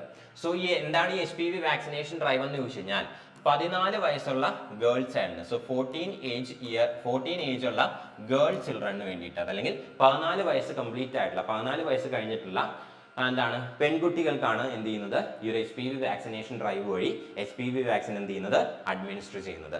ആൻഡ് ഈ ഒരു വാക്സിൻ എന്ന് പറയുന്നത് എന്താണ്, വോളണ്ടറി ആണ്. അതായത് ഒരു കുട്ടിക്ക് താല്പര്യം ഉണ്ടെങ്കിൽ അല്ലെങ്കിൽ ഒരു കുട്ടിയുടെ പേരൻസിന് താല്പര്യം ഉണ്ടെങ്കിൽ മാത്രം എന്ത് ചെയ്താൽ മതി, ഈ ഒരു വാക്സിനേഷൻ ഡ്രൈവിനകത്ത് പങ്കെടുത്താൽ മതി. മാൻഡേറ്ററി അല്ല, താല്പര്യമുള്ളവർക്ക് എന്ത് ചെയ്യാം, ഈ ഒരു വാക്സിനേഷൻ സ്വീകരിക്കാനായിട്ട് സാധിക്കും. ആൻഡ് ഈ വാക്സിനേഷൻ എന്തില്ല, പ്രത്യേകിച്ച് ഒരു കോസ്റ്റും ഇല്ല, it is free of cost. So central government free of കോസ്റ്റിൽ കൊടുക്കുന്ന ഒരു വാക്സിനേഷൻ ആണ് HPV വാക്സിനേഷൻ. സെർവിക്കൽ ക്യാൻസറിന്റെ പ്രിവെൻഷന് വേണ്ടിയിട്ട് 14 വയസ്സ് കഴിഞ്ഞിട്ടുള്ള ഗേൾ ചൈൽഡ്, അതായത് 14 വയസ്സുള്ള പെൺകുട്ടികൾക്കാണ് എന്ത് ചെയ്യുന്നത്, ഒരു HPV വാക്സിൻ അഡ്മിനിസ്റ്റർ ചെയ്യുന്നത്. ആൻഡ് ഈ ഒരു വാക്സിനേഷൻ ഡ്രൈവ് എന്ന് പറയുന്നത് വോളണ്ടറി ആണ്, സ്വമേധ അല്ലെങ്കിൽ ഇഷ്ടമുണ്ടെങ്കിൽ മാത്രം എന്ത് ചെയ്താൽ മതി, ഈ ഒരു വാക്സിൻ റിസീവ് ചെയ്താൽ മതി. ഇതെന്തല്ല, മാൻഡേറ്ററി അല്ല. സോ ആയുഷ്മാൻ ആരോഗ്യ മന്ദിർസിലും, സോ പ്രൈമറി ഹെൽത്ത് സെന്റർ അല്ലെങ്കിൽ ആയുഷ്മാൻ ആരോഗ്യ മന്ദിർസിലും അതുപോലെ തന്നെ ഡിസ്ട്രിക്ട് ഹോസ്പിറ്റൽസിൽ എന്താണ്, ഈ ഒരു വാക്സിനേഷൻ ഡ്രൈവ് അല്ലെങ്കിൽ ഈ ഒരു വാക്സിൻ അവൈലബിൾ ആണ് ഫ്രീ ഓഫ് കോസ്റ്റ് ആയിട്ട്. ഇനി ഈ ടീനേജിൽ, അതായത് ടീനേജ് പ്രായത്തിൽ തന്നെ ഗേൾ ചൈൽഡിൽ ഈ ഒരു വാക്സിനേഷൻ അല്ലെങ്കിൽ ഗേൾ ചൈൽഡിന് ഈ ഒരു വാക്സിനേഷൻ കൊടുത്തു കഴിഞ്ഞാൽ സെർവിക്കൽ ക്യാൻസറിന്റെ റിസ്ക് 85% വരെ കുറയ്ക്കാം എന്നാണ് എന്ത് ചെയ്യുന്നത്, സ്റ്റഡീസ് പറയുന്നത്. സോ ടീനേജ് പ്രായത്തിൽ തന്നെ, അതായത് ഒരു 14 ടു 18 വയസ്സിനുള്ളിൽ അല്ലെങ്കിൽ ആ ഒരു ടീനേജ് ഏജിൽ ഈ ഒരു വാക്സിനേഷൻ കൊടുത്തു കഴിഞ്ഞാൽ അല്ലെങ്കിൽ ഈ വാക്സിൻ അഡ്മിനിസ്റ്റർ ചെയ്ത് കഴിഞ്ഞാൽ സെർവിക്കൽ ക്യാൻസർ വരാനായിട്ടുള്ള റിസ്ക് 85%, 85% വരെ കുറയ്ക്കാൻ സാധിക്കും എന്നാണ് എന്ത് ചെയ്യുന്നത്, സ്റ്റഡീസ് പറയുന്നത്. Next question. Exercise Vajra is a joint military exercise conducted between India and which country? ഇന്ത്യയും ഏത് കൺട്രിയും തമ്മിൽ കണ്ടക്ട് ചെയ്യുന്ന ജോയിന്റ് മിലിറ്ററി എക്സസൈസിന്റെ പേരാണ് എക്സസൈസ് വജ്ര എന്നുള്ളതാണ് question. Option A France, option B Russia, option C United States of America and option D United kingdom. So ഇന്ത്യയും ഏത് കൺട്രിയും തമ്മിലുള്ള joint military exercise ആണ് എക്സസൈസ് വജ്ര എന്നുള്ളതാണ് ക്വസ്റ്റ്യൻ. സോ കറക്റ്റ് ആൻസർ എന്ന് പറയുന്നത് it is option C, United States of America. So ഇന്ത്യയും അതുപോലെ തന്നെ US തമ്മിലുള്ള ജോയിന്റ് മിലിറ്ററി എക്സസൈസ് ആണെന്ന് എക്സസൈസ് വജ്ര എന്ന് പറയുന്നത്, ഓർ എക്സസൈസ് വജ്ര പ്രഹാർ എന്ന് പറയുന്നത്. So exercise വജ്ര or exercise Vajra Prahar. Exercise Vajra Prahar എന്ന് പറയുന്നത് ഇന്ത്യയും അതുപോലെ തന്നെ യുഎസിന്റെ മിലിറ്ററിയും തമ്മിലുള്ള ഒരു ജോയിന്റ് മിലിറ്ററി എക്സസൈസ് ആണ്. ഇനി മിലിറ്ററീസിന്റെ തന്നെ, മിലിറ്ററി എന്ന് പറയുമ്പോൾ ഇന്ത്യൻ മിലിറ്ററിയുടെയും അതുപോലെ US മിലിറ്ററിയുടെയും സ്പെഷ്യൽ ഫോഴ്സസ് ആണ് എന്ത് ചെയ്യുന്നത്, ഈ ഒരു എക്സസൈസിനകത്ത് പാർട്ടിസിപ്പേറ്റ് ചെയ്യുന്നത്. സോ ജസ്റ്റ് ഒരു മിലിറ്ററി എക്സസൈസ് അല്ല, ഇന്ത്യൻ ആർമിയുടെയും അതുപോലെ യുഎസിന്റെ ആർമിയുടെയും സ്പെഷ്യൽ ഫോഴ്സസ് ആണ് എന്ത് ചെയ്യുന്നത്, ഈ ഒരു എക്സസൈസിനകത്ത് പാർട്ടിസിപ്പേറ്റ് ചെയ്യുന്നത്. സോ ഇന്ത്യയുടെയും യുഎസിന്റെയും ആർമീസിന്റെ സ്പെഷ്യൽ ഫോഴ്സസ് തമ്മിലുള്ള ജോയിന്റ് മിലിറ്ററി എക്സസൈസിനെ വിളിക്കുന്ന പേരാണെന്ത്, എക്സസൈസ് വജ്രപ്രഹാർ എന്ന് പറയുന്നത്. ആൻഡ് 2026 എക്സസൈസ് വജ്രപ്രഹാർ എന്ന് പറയുന്ന ഈ ഒരു എക്സസൈസിന്റെ 16th എഡിഷൻ ആണ്. സോ 2026 നടക്കുന്ന ഈ ഒരു എക്സസൈസ് വജ്രപ്രഹാർ എന്ന് പറയുന്നത് ഇറ്റ് ഈസ് 16th എഡിഷൻ. ഈ ഒരു എക്സസൈസിന്റെ 16th എഡിഷൻ ആണെന്ത്, ഇത്തവണത്തെ എക്സസൈസ് എന്ന് പറയുന്നത്. ആൻഡ് ഇത് എവിടെ വെച്ചിട്ടാണ് കണ്ടക്ട് ചെയ്യുന്നതെന്ന് വെച്ച് കഴിഞ്ഞാൽ it is conducted in Himachal Pradesh. Himachal പ്രദേശിൽ വെച്ചിട്ടാണ് ഇത്തവണത്തെ എക്സസൈസ് എന്ത് ചെയ്യുന്നത്, കണ്ടക്ട് ചെയ്യുന്നത്. So it is conducted in Himachal Pradesh. Himachal പ്രദേശിൽ വെച്ചിട്ടാണ് എന്ത് ചെയ്യുന്നത്, ഇത്തവണത്തെ എക്സസൈസ് നമ്മൾ കണ്ടക്ട് ചെയ്യാനായിട്ട് പോകുന്നത്. സോ ഹിമാചൽ പ്രദേശിലെ ബക്ലോ എന്ന് പറഞ്ഞിട്ടുള്ള സ്ഥലത്ത് വെച്ചിട്ടാണ്. സോ ഹിമാചൽ പ്രദേശിലെ ബക്ലോ എന്നുള്ള സ്ഥലത്ത് വെച്ചിട്ടാണ് എന്ത് ചെയ്യുന്നത്, ഇത്തവണത്തെ എക്സസൈസ് കണ്ടക്ട് ചെയ്യാനായിട്ട് പോകുന്നത്. ആൻഡ് ഇത് സ്റ്റാർട്ട് ചെയ്യുന്നത്, ഈ ഒരു എക്സസൈസ് സ്റ്റാർട്ട് ചെയ്യുന്നത് 2010 2010 എന്ത് ചെയ്യുന്നത്, ഈ ഒരു എക്സസൈസ് സ്റ്റാർട്ട് ചെയ്യുന്നത്. സോ 2026 എന്ന് പറയുമ്പോൾ 16th എഡിഷൻ, അതായത് എല്ലാ വർഷവും ഇന്ത്യൻ ആർമിയുടെയും US ആർമിയുടെയും സ്പെഷ്യൽ ഫോഴ്സസ് എന്ത് ചെയ്യാറുണ്ട്, ഈ ഒരു എക്സസൈസ് കണ്ടക്ട് ചെയ്യാറുണ്ട്. 2010 സ്റ്റാർട്ട് ചെയ്യുന്നത് ആൻഡ് 2026 ഇതിന്റെ 16th എഡിഷൻ ആണ് എന്ത് ചെയ്യാൻ പോകുന്നത്, കണ്ടക്ട് ചെയ്യാനായിട്ട് പോകുന്നത്. സോ ഇത് ഓൾട്ടർനേറ്റ് ആയിട്ടാണ് എന്ത് ചെയ്യുന്നത്, ഈ ഒരു എക്സസൈസ് കണ്ടക്ട് ചെയ്യുന്നത്. സോ ഒരു തവണ ഇന്ത്യയിൽ വെച്ചിട്ടാണെങ്കിൽ നെക്സ്റ്റ് ടൈം US വെച്ചിട്ടായിരിക്കും എക്സസൈസ് കണ്ടക്ട് ചെയ്യുന്നത്. സോ 16th എഡിഷൻ നടക്കാൻ പോകുന്നത് ഇന്ത്യയിൽ വെച്ചിട്ടാണ്. സോ 17th എഡിഷൻ, അതായത് നെക്സ്റ്റ് ഇയറിലെ എക്സസൈസ് എന്ന് പറയുന്നത് it will be held in US വെച്ചിട്ടായിരിക്കും അടുത്ത എഡിഷൻ എന്ത് ചെയ്യുന്നത്, കണ്ടക്ട് ചെയ്യാനായിട്ട് പോകുന്നത്. Next question. India recently signed or updated a double taxation avoidance convention. A double taxation avoidance convention with which of the following countries? India recent ആയിട്ട് ഏത് country ആയിട്ടാണ് ഒരു double taxation avoidance convention sign ചെയ്തത് എന്നുള്ളതാണ് question. Option A Germany, option B France, option C Japan and option D Canada. ഇവയിൽ ഏത് country ആയിട്ടാണ് India recent ആയിട്ട് ഒരു double taxation avoidance convention sign ചെയ്തത് എന്നുള്ളതാണ് ക്വസ്റ്റ്യൻ. സോ കറക്റ്റ് ആൻസർ എന്ന് പറയുന്നത് it is option B France. ഫ്രാൻസുമായിട്ടാണ് എന്ത് ചെയ്യുന്നത്, ഇന്ത്യ ഒരു ഡബിൾ ടാക്സേഷൻ അവോയ്ഡൻസ് കൺവെൻഷൻ എന്ത് ചെയ്യുന്നത്, സൈൻ ചെയ്യുന്നത്. ഇനി എന്താണ് ഈ ഡബിൾ ടാക്സേഷൻ എന്ന് ചോദിച്ചു കഴിഞ്ഞാൽ, ഇപ്പോൾ ഒരു എക്സാമ്പിൾ പറയാം. ഞാൻ ഓൺലൈനായിട്ട് US-ലുള്ള ഒരു കുട്ടിക്ക് ക്ലാസ് എടുക്കാമെന്ന് വിചാരിക്കാം. സോ ഞാൻ എന്ത് ചെയ്യുന്നു, ഓൺലൈനായിട്ട് US-ലുള്ള ഒരു കുട്ടിക്ക് എന്ത് ചെയ്യുന്നു, ക്ലാസ് എടുക്കുന്നു. ആ കുട്ടി എന്ത് ചെയ്യണം, എനിക്ക് ഫീസ് എന്ത് ചെയ്യണം, തരണം. ഇനി എപ്പോഴാണ് ഈ ഡബിൾ ടാക്സേഷന്റെ പ്രശ്നം വരുന്നതെന്ന് ചോദിച്ചു കഴിഞ്ഞാൽ, ഒരു country source based taxation follow ചെയ്യുന്നു. അതായത് ഏത് കൺട്രിയിലാണോ ഇൻകം ജനറേറ്റ് ചെയ്യുന്നത് ആ സോഴ്സ് വെച്ചിട്ടാണ് ഒരു കൺട്രി എന്ത് ചെയ്യുന്നത്, ടാക്സേഷൻ നടത്തുന്നതെന്ന് വിചാരിക്കുക. ആൻഡ് രണ്ടാമത്തെ കൺട്രി ടാക്സേഷൻ നടത്തുന്നത് റെസിഡൻസ് ബേസ്ഡ് ടാക്സേഷൻ ആണ്. സോ ഒരു കൺട്രി സോഴ്സ് ബേസ്ഡ് ടാക്സേഷനും രണ്ടാമത്തെ കൺട്രി റെസിഡൻസ് ബേസ്ഡ് ടാക്സേഷനും നടത്തുമ്പോഴാണ് എന്ത് ചെയ്യുന്നത്, ഈ ഒരു ഡബിൾ ടാക്സേഷന്റെ പ്രശ്നം വരുന്നത്. ഫോർ എക്സാമ്പിൾ, നേരത്തെ പറഞ്ഞ എക്സാമ്പിൾ തന്നെ, ഞാൻ എന്ത് ചെയ്യുന്നു, ഓൺലൈനായിട്ട് US-ലുള്ള ഒരു കുട്ടിക്ക് എന്ത് ചെയ്യുന്നു, ക്ലാസ് എടുത്ത് കൊടുക്കുന്നു. ഈ സപ്പോസ് അമേരിക്ക ഫോളോ ചെയ്യുന്നത്, US ഫോളോ ചെയ്യുന്നത് സോഴ്സ് ബേസ്ഡ് ടാക്സേഷൻ ആണെന്ന് വിചാരിക്കുക. അതായത് ഞാൻ ക്ലാസ് എടുത്തു, അമേരിക്കയിലുള്ള കുട്ടിക്കാണ് ക്ലാസ് എടുത്തത്, ആ കുട്ടി എന്ത് ചെയ്യുന്നു, എനിക്ക് ഫീ തരുന്നു. സോ എന്റെ ഇൻകം വരുന്ന എവിടെ നിന്നാണ്, US-ൽ നിന്നാണ്. US ഫോളോ ചെയ്യുന്ന എന്താണ്, സോഴ്സ് ബേസ്ഡ് ടാക്സേഷൻ ആണ്. എവിടാണോ ഇൻകത്തിന്റെ സോഴ്സ് അവിടെ എന്ത് ചെയ്യും, ടാക്സേഷൻ നടത്തും. സോ എന്റെ ഇൻകത്തിന്റെ സോഴ്സ് എന്ന് പറയുന്നത് US-ലാണ്. സോ US എന്ത് ചെയ്യുന്നു, എനിക്ക് കിട്ടുന്ന ആ ഫീസിനകത്ത് നിന്ന് ടാക്സ് എന്ത് ചെയ്യും, കട്ട് ചെയ്യും.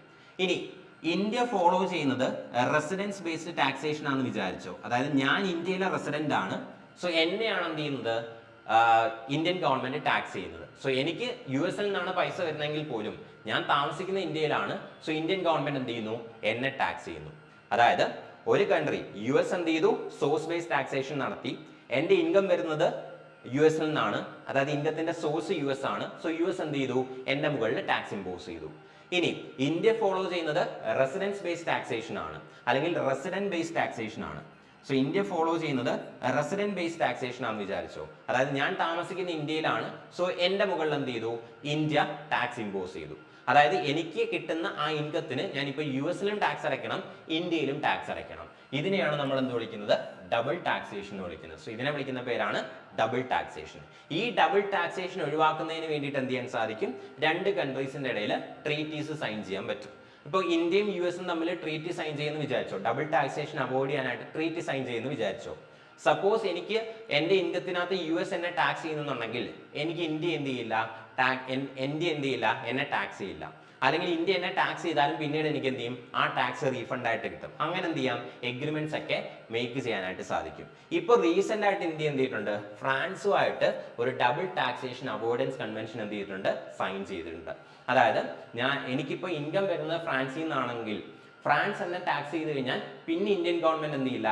എന്നെ ടാക്സ് ചെയ്യില്ല. എനിക്ക് ടാക്സ് എന്ത് ചെയ്യും? ഒഴിവാക്കി തരും. അല്ല, ഫ്രാൻസ് എന്നെ ടാക്സ് ചെയ്യുന്നു എന്നുണ്ടെങ്കിൽ ഇന്ത്യൻ ഗവൺമെന്റ് എന്ത് ചെയ്യും? എന്നെ ടാക്സ് ചെയ്താലും പിന്നീട് എന്ത് ചെയ്യും? എനിക്കത് റീഫണ്ട് ചെയ്ത് തരും. സോ ആ രീതിയിൽ എന്ത് ചെയ്തിട്ടുണ്ട്? ഇന്ത്യയും ഫ്രാൻസും ആയിട്ട് ഈ ഒരു ഡബിൾ ടാക്സേഷൻ അവോയ്ഡൻസ് കൺവെൻഷൻ എന്ത് ചെയ്തിട്ടുണ്ട്?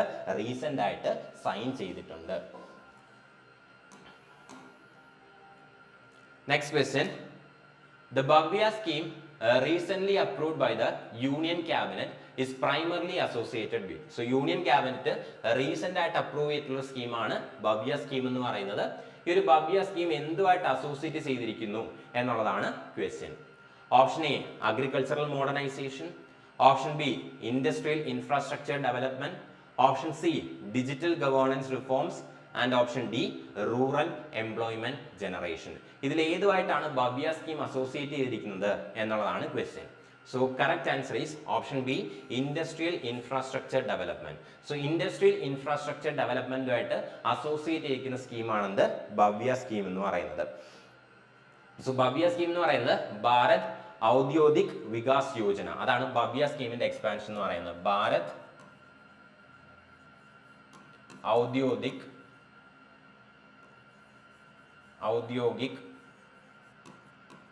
വികാസ് യോജന.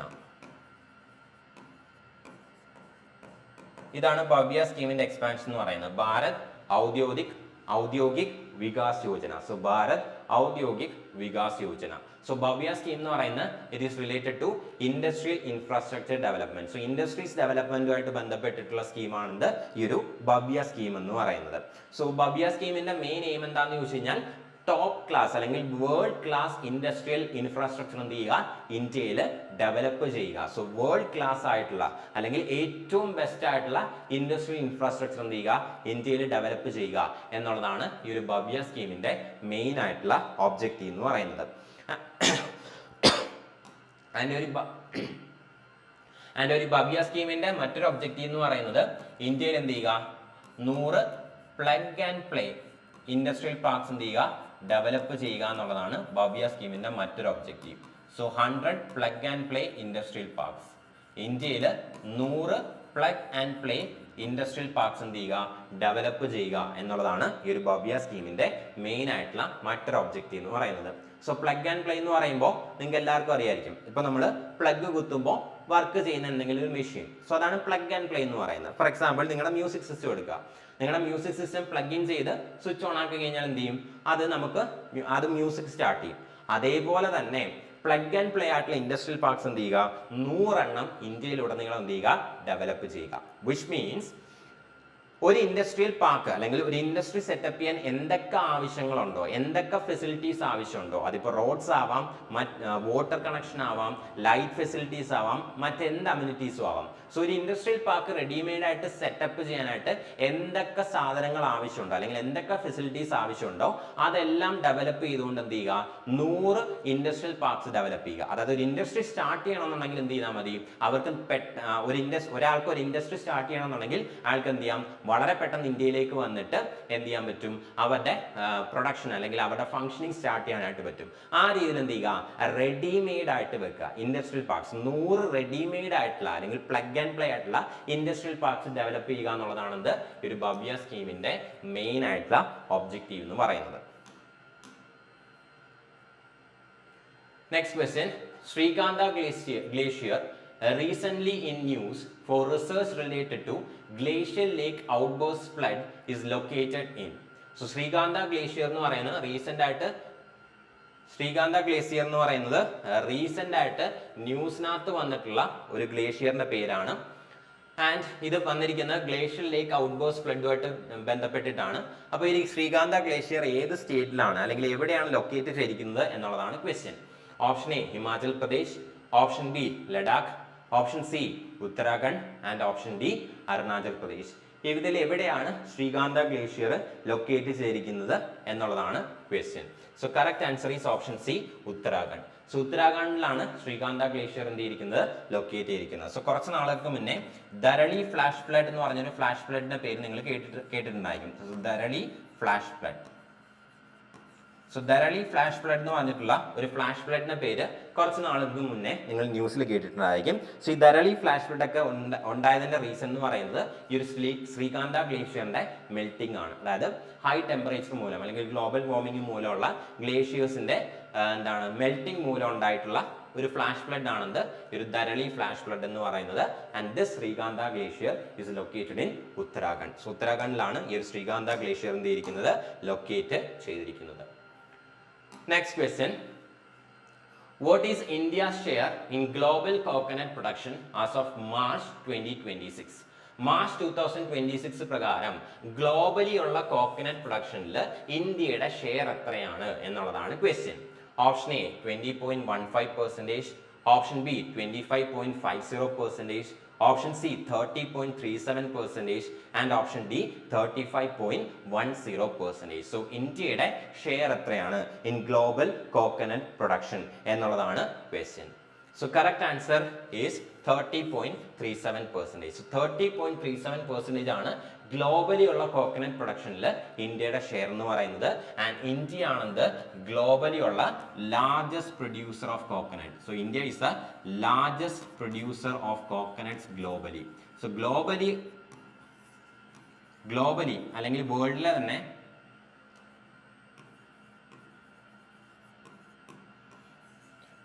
തന്നെ ഏറ്റവും കൂടുതൽ കോക്കനട്ട് പ്രൊഡ്യൂസ് ചെയ്യുന്ന കൺട്രി എന്ന് പറയുന്നത് it is India. So India is the largest producer of coconuts globally. So globally India ആണ് എന്ത് ചെയ്യുന്നത് ഏറ്റവും കൂടുതൽ കോക്കനട്ട്സ് എന്ത് ചെയ്യുന്നത് പ്രൊഡ്യൂസ് ചെയ്യുന്നത്. So India is the largest producer of coconuts globally. And ഇന്ത്യയുടെ ഷെയർ എന്ന് പറയുന്നത് 30.37% ആണ്. അതായത് ഗ്ലോബലി പ്രൊഡ്യൂസ് ചെയ്യുന്ന ടോട്ടൽ കോക്കനട്ട്സിൽ 30.37% പ്രൊഡ്യൂസ് ചെയ്യുന്നതും ഇന്ത്യയാണ്. സോ ഇന്ത്യ ആണ് largest producer of coconuts globally എന്ന് പറയുന്നത്. അതുപോലെ തന്നെ ഇത്തവണത്തെ യൂണിയൻ ബഡ്ജറ്റിനകത്ത് ഒരു കോക്കനട്ട് പ്രൊമോഷൻ സ്കീം എന്ത് ചെയ്തിട്ടുണ്ട് ഗവൺമെന്റ് ഇൻട്രൊഡ്യൂസ് ചെയ്തിട്ടുണ്ട്. So there is also A coconut promotion scheme. Coconut production improve ചെയ്യുക എന്നുള്ളതിനെ ബേസ് ചെയ്തുകൊണ്ട് ഒരു കോക്കനട്ട് പ്രൊമോഷൻ സ്കീം എന്ത് ചെയ്തിട്ടുണ്ട് ഇത്തവണത്തെ യൂണിയൻ ബഡ്ജറ്റിനകത്ത് ഇൻട്രൊഡ്യൂസ് ചെയ്തിട്ടുണ്ട്. സോ ഒരു കോക്കനട്ട് പ്രൊഡക്ഷൻ സ്കീം എന്ത് ചെയ്തിട്ടുണ്ട് ഇത്തവണത്തെ യൂണിയൻ ബഡ്ജറ്റിനകത്ത് എന്ത് ചെയ്തിട്ടുണ്ട് അനൗൺസ് ചെയ്തിട്ടുണ്ട്. There is also A coconut promotion scheme announced in the union budget. So 2026-27 union ബഡ്ജറ്റിൽ ഒരു കോക്കനട്ട് പ്രൊമോഷൻ സ്കീം എന്ത് ചെയ്തിട്ടുണ്ട് അനൗൺസ് ചെയ്തിട്ടുണ്ട്. ഇനി ഇന്ത്യയിലെ ഏതൊക്കെ സ്റ്റേറ്റ്സ് ആണ് മേജർ പ്രൊഡ്യൂസേഴ്സ് ഓഫ് കോക്കനട്ട്സ് എന്ന് ചോദിച്ചു കഴിഞ്ഞാൽ ഒബ്വിയസ്ലി കേരള എന്ന് പറയുന്നതാണ് കോക്കനട്ടിന്റെ വളരെ വലിയൊരു പ്രൊഡ്യൂസർ ആണ്. ദെൻ തമിഴ്നാടു എന്ന് പറയുന്നത് എന്താണ് കോക്കനട്ടിന്റെ വളരെ വലിയൊരു പ്രൊഡ്യൂസർ ആണ്. ദെൻ കർണാടക എന്ന് പറയുന്നത് കോക്കനട്ടിന്റെ വളരെ വലിയൊരു പ്രൊഡ്യൂസർ ആണ്. ഗോവ എന്ന് പറയുന്നത് കോക്കനട്ടിന്റെ വളരെ വലിയൊരു പ്രൊഡ്യൂസർ ആണ്. ദെൻ ആന്ധ്രാപ്രദേശ് എന്ന് പറയുന്നത് എന്താണ് കോക്കനട്ടിന്റെ വളരെ വലിയൊരു പ്രൊഡ്യൂസർ ആണ്. ദെൻ ഒഡീഷ, അതുപോലെ തന്നെ വെസ്റ്റ് ബംഗാൾ. ഇത്രയും സ്റ്റേറ്റ്സ് ആണ് എന്ത് ചെയ്യുന്നത് ഇന്ത്യയിൽ കോക്കനട്ട് പ്രൊഡക്ഷനകത്ത് മുന്നിൽ നിൽക്കുന്ന സ്റ്റേറ്റ്സ് എന്ന് പറയുന്നത്. അല്ലെങ്കിൽ ഇന്ത്യയിൽ മേജർ ആയിട്ട് കോക്കനട്ട് പ്രൊഡക്ഷൻ നടക്കുന്ന സ്റ്റേറ്റ്സ് ഏതൊക്കെയാണെന്ന് ചോദിച്ചു കഴിഞ്ഞാൽ കേരള, തമിഴ്നാടു, കർണാടക, ഗോവ, ആന്ധ്രാപ്രദേശ്, ഒഡീഷ ആൻഡ് വെസ്റ്റ് ബംഗാൾ. ഇത്രയും സ്റ്റേറ്റ്സ് ആണ് എന്ത് ചെയ്യുന്നത് ഇന്ത്യയിൽ കൂടുതൽ കോക്കനട്ട്സ് എന്ത് ചെയ്യുന്നത് പ്രൊഡ്യൂസ് ചെയ്യുന്നത്. Next question. Kurumba painting, a prehistoric tribal art form, is native to which region of India? ഇന്ത്യയുടെ ഏത് റീജിയനിലാണ് നമുക്ക് പ്രീ ഹിസ്റ്റോറിക് ആയിട്ടുള്ള tribal art form Kurumba painting കാണാൻ സാധിക്കുന്നത് എന്നുള്ളതാണ് ക്വസ്റ്റ്യൻ.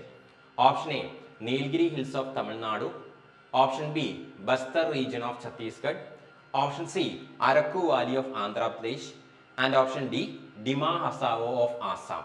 ഇവയിൽ ഏത് റീജിയനിലാണ് പ്രീ ഹിസ്റ്റോറിക് ട്രൈബൽ ആർട്ട് ഫോമുമായിട്ടുള്ള കുറുമ്പ പെയിന്റിംഗ് നമുക്ക് കാണാൻ സാധിക്കുന്നത് എന്നുള്ളതാണ് ക്വസ്റ്റ്യൻ. സോ കറക്റ്റ് ആൻസർ എന്ന് പറയുന്നത് Nilgiri hills of Tamil Nadu. So തമിഴ്നാടുവിലെ നീൽഗിരി ഹിൽസിലാണ് നമുക്ക് എന്ത് കാണാൻ സാധിക്കുന്നത്, ഈ ഒരു കുറുമ്പ പെയിന്റിംഗ് നമുക്ക് കാണാനായിട്ട് സാധിക്കുന്നത്. സോ കുറുമ്പ പെയിന്റിംഗ് എന്ന് പറയുന്നത് നീൽഗിരി ഹിൽസിൽ കാണാൻ സാധിക്കുന്ന കുറുമ്പ ട്രൈബ്സിന്റെ ഒരു ട്രഡീഷണൽ പെയിന്റിംഗ് ആണ്. സോ കുറുമ്പ ട്രൈബ്സ്, നീൽഗിരി ഹിൽസിൽ കാണാൻ സാധിക്കുന്ന കുറുമ്പ ട്രൈബ്സിന്റെ ഒരു ട്രഡീഷണൽ ആയിട്ടുള്ള ആർട്ട് ഫോം ആണെന്ത് ഈ ഒരു കുറുമ്പ പെയിന്റിംഗ് എന്ന് പറയുന്നത്. ഇനി കുറുമ്പ ട്രൈബ്സിനെ നീൽഗിരി ഹിൽസിൽ മാത്രമല്ല നമുക്ക് കേരളത്തിലും അതുപോലെ തന്നെ കർണാടകയിൽ എന്ത് ചെയ്യാൻ സാധിക്കും, കാണാനായിട്ട് സാധിക്കും. സോ കുറുമ്പ ട്രൈബ്സ് എന്ന് പറയുന്നത് തമിഴ്നാട്ടിലെ നീൽഗിരി ഹിൽസിൽ മാത്രമല്ല കേരളത്തിലും അതുപോലെ തന്നെ കർണാടകത്തിലും നമുക്ക് ഈ കുറുമ്പ ട്രൈബ്സിനെ കാണാനായിട്ട് സാധിക്കും. സോ ഇതൊരു pre historic tribal art form ആണ്. ഏതാണ്ട് 3000 ഇയേഴ്സ് 3000 വർഷത്തെ പഴക്കം എന്തുണ്ട് ഈ ഒരു പെയിന്റിങ്ങിനുണ്ട്. ആൻഡ് ഈ ഒരു പെയിന്റിങ്ങിന്റെ പ്രത്യേകത എന്ന് പറയുന്നത്, ഈ ഒരു പെയിന്റിംഗ് എന്ന് പറയുന്നതാണ് വീടുകളുടെ വോൾസിലാണ് എന്ത് ചെയ്യുന്നത് ഈ ഒരു പെയിന്റിംഗ് നമുക്ക് കാണാൻ സാധിക്കുന്നത്. സോ വീടുകളുടെ ചുമരുകളിലാണ് എന്ത് ചെയ്യുന്നത് ഈ ഒരു കുറുമ്പ പെയിന്റിങ്സ് അവർ വരയ്ക്കാറുള്ളത്. ആൻഡ് ഈ കുറുമ്പ പെയിന്റിങ്സിന് വേണ്ടിയിട്ട് അവർ നാച്ചുറൽ കളേഴ്സ് മാത്രമേ എന്ത് ചെയ്യാറുള്ളൂ, യൂസ് ചെയ്യാറുള്ളൂ. സോ നാച്ചുറൽ കളേഴ്സ്, നേച്ചറിൽ നിന്ന് കിട്ടുന്ന കളേഴ്സ് മാത്രമാണ് എന്ത് ചെയ്യുന്നത് ഈ ഒരു കുറുമ്പ പെയിന്റിങ്ങിനകത്ത് അവർ യൂസ് ചെയ്യുന്നത്. And Kurumba painting our mainly ചെയ്യുന്നത്, സോ കുറുമ്പ പെയിന്റിങ് അവർ മെയിൻലി ചെയ്യുന്നത് എവിടെയാണെന്ന് ചോദിച്ചു കഴിഞ്ഞാൽ വീടുകളുടെ വോൾസിലാണ് എന്ത് ചെയ്യുന്നത് അവർ കുറുമ്പ പെയിന്റിങ് മെയിൻ ആയിട്ട് ചെയ്യുന്നത്. ആൻഡ് ഈ നാച്ചുറൽ കളേഴ്സ് എവിടെ നിന്നൊക്കെയാണെന്ന് ചോദിച്ചു കഴിഞ്ഞാൽ, സോ നാച്ചുറൽ കളേഴ്സ് എവിടെ നിന്നൊക്കെയാണെന്ന് ചോദിച്ചു കഴിഞ്ഞാൽ green colour. So green colour എന്ന് പറയുമ്പോൾ ലീവ്സ്, അതായത് ക്രഷ്ഡ് ലീവ്സ് അല്ലെങ്കിൽ ചെടികളുടെ ഇലകളിൽ നിന്നാണ് എന്ത് ചെയ്യുന്നത് ഗ്രീൻ കളർ അവർ എക്സ്ട്രാക്ട് ചെയ്യുന്നത്. അതുപോലെ തന്നെ റെഡ് കളർ എന്ന് പറയുമ്പോൾ സോയിൽ, അതായത് പല ടൈപ്പ് ഓഫ് സോയിൽ നിന്നാണ് എന്ത് ചെയ്യുന്നത് അവർ റെഡ് കളറും അതുപോലെ തന്നെ ബ്ലാക്ക് കളറും എന്ത് ചെയ്യുന്നത് എക്സ്ട്രാക്ട് ചെയ്യുന്നത്. സോ ബ്ലാക്ക് കളർ അതുപോലെ തന്നെ റെഡ് കളർ അവർ എക്സ്ട്രാക്ട് ചെയ്യുന്നത് റെഡ് കളറും അതുപോലെ തന്നെ വൈറ്റ് കളറും. സോ റെഡ് കളറും അതുപോലെ തന്നെ വൈറ്റ് കളറും അവർ എക്സ്ട്രാക്ട് ചെയ്യുന്നത് ഡിഫറെന്റ് ടൈപ്പ് ഓഫ് സോയിൽ നിന്നാണ്. അതുപോലെ തന്നെ ബ്ലാക്ക് കളർ അവർ എക്സ്ട്രാക്ട് ചെയ്യുന്നത് ട്രീ ബാർക്കിൽ നിന്നാണ്. സോ ട്രീ ബാർക്കിൽ നിന്നാണ് എന്ത് ചെയ്യുന്നത് ബ്ലാക്ക് കളർ അവർ എക്സ്ട്രാക്ട് ചെയ്യുന്നത്. സോ ഗ്രീൻ കളർ ലീവ്സിൽ നിന്ന്, വൈറ്റ് കളർ വൈറ്റും അതുപോലെ തന്നെ റെഡും ഡിഫറെന്റ് ടൈപ്പ് ഓഫ് സോയിൽസിൽ നിന്ന്, ബ്ലാക്ക് കളർ എന്ന് പറയുന്നത് ട്രീ ബാർക്കിൽ നിന്ന്. ഇങ്ങനെയാണ് എന്ത് ചെയ്യുന്നത് അവർ എക്സ്ട്രാക്ട് ചെയ്ത് എടുക്കുന്നത്. സോ ഇതാണ് കുറുമ്പ പെയിന്റിംഗ് എന്ന് പറയുന്നത്. സോ ഒരു ഹൗസിന്റെ വോളിനകത്താണ് എന്ത് ചെയ്യുന്നത് അവർ കുറുമ്പ പെയിന്റിംഗ് ചെയ്യുന്നത്. ആൻഡ് മെയിൻ ആയിട്ട് അവരുടെ ഡേ ടു ഡേ ആക്ടിവിറ്റീസ് അല്ലെങ്കിൽ നേച്ചർ ആയിരിക്കും എന്ത് ചെയ്യുന്നത് ഈ ഒരു പെയിന്റിങ്ങിന്റെ തീമായിട്ട് വരുന്നത്. ആൻഡ് അവർ മെയിൻ ആയിട്ട് മൂന്ന് കളേഴ്സ് എന്ത് ചെയ്യാറുള്ളൂ, അല്ലെങ്കിൽ 4 കളേഴ്സേ യൂസ് ചെയ്യാറുള്ളൂ. Green colour, so green colour എന്ന് പറയുമ്പോൾ എന്താണ് ചെടികളുടെ ഇലകളിൽ നിന്നാണ് ഗ്രീൻ കളർ അവർ എക്സ്ട്രാക്ട് ചെയ്യുന്നത്. അതുപോലെ തന്നെ റെഡ് കളറും വൈറ്റ് കളറും പല ടൈപ്പ് ഓഫ് സോയിൽസ് നിന്നാണ് എക്സ്ട്രാക്ട് ചെയ്യുന്നത്.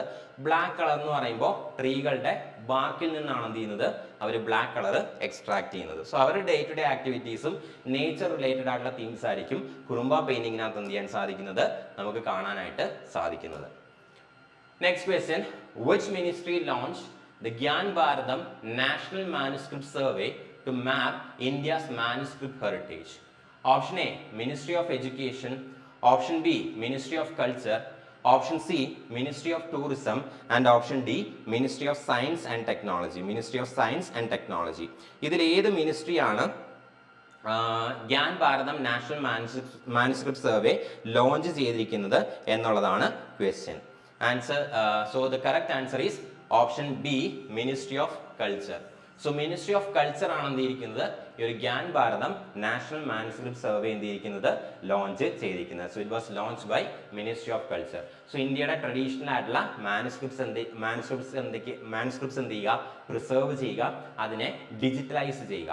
ഇതാണ് ഗ്യാൻ ഭാരതം മിഷന്റെ മെയിൻ ഉദ്ദേശം എന്ന് പറയുന്നത്. സോ ഗ്യാൻ ഭാരതം മിഷൻ എന്ന് പറയുമ്പോൾ ഇന്ത്യയുടെ മാനുസ്ക്രിപ്റ്റ്സ് എന്ത് ചെയ്യുക, പ്രിസർവ് ചെയ്യുക, അതിനെ ഡിജിറ്റലൈസ് ചെയ്യുക.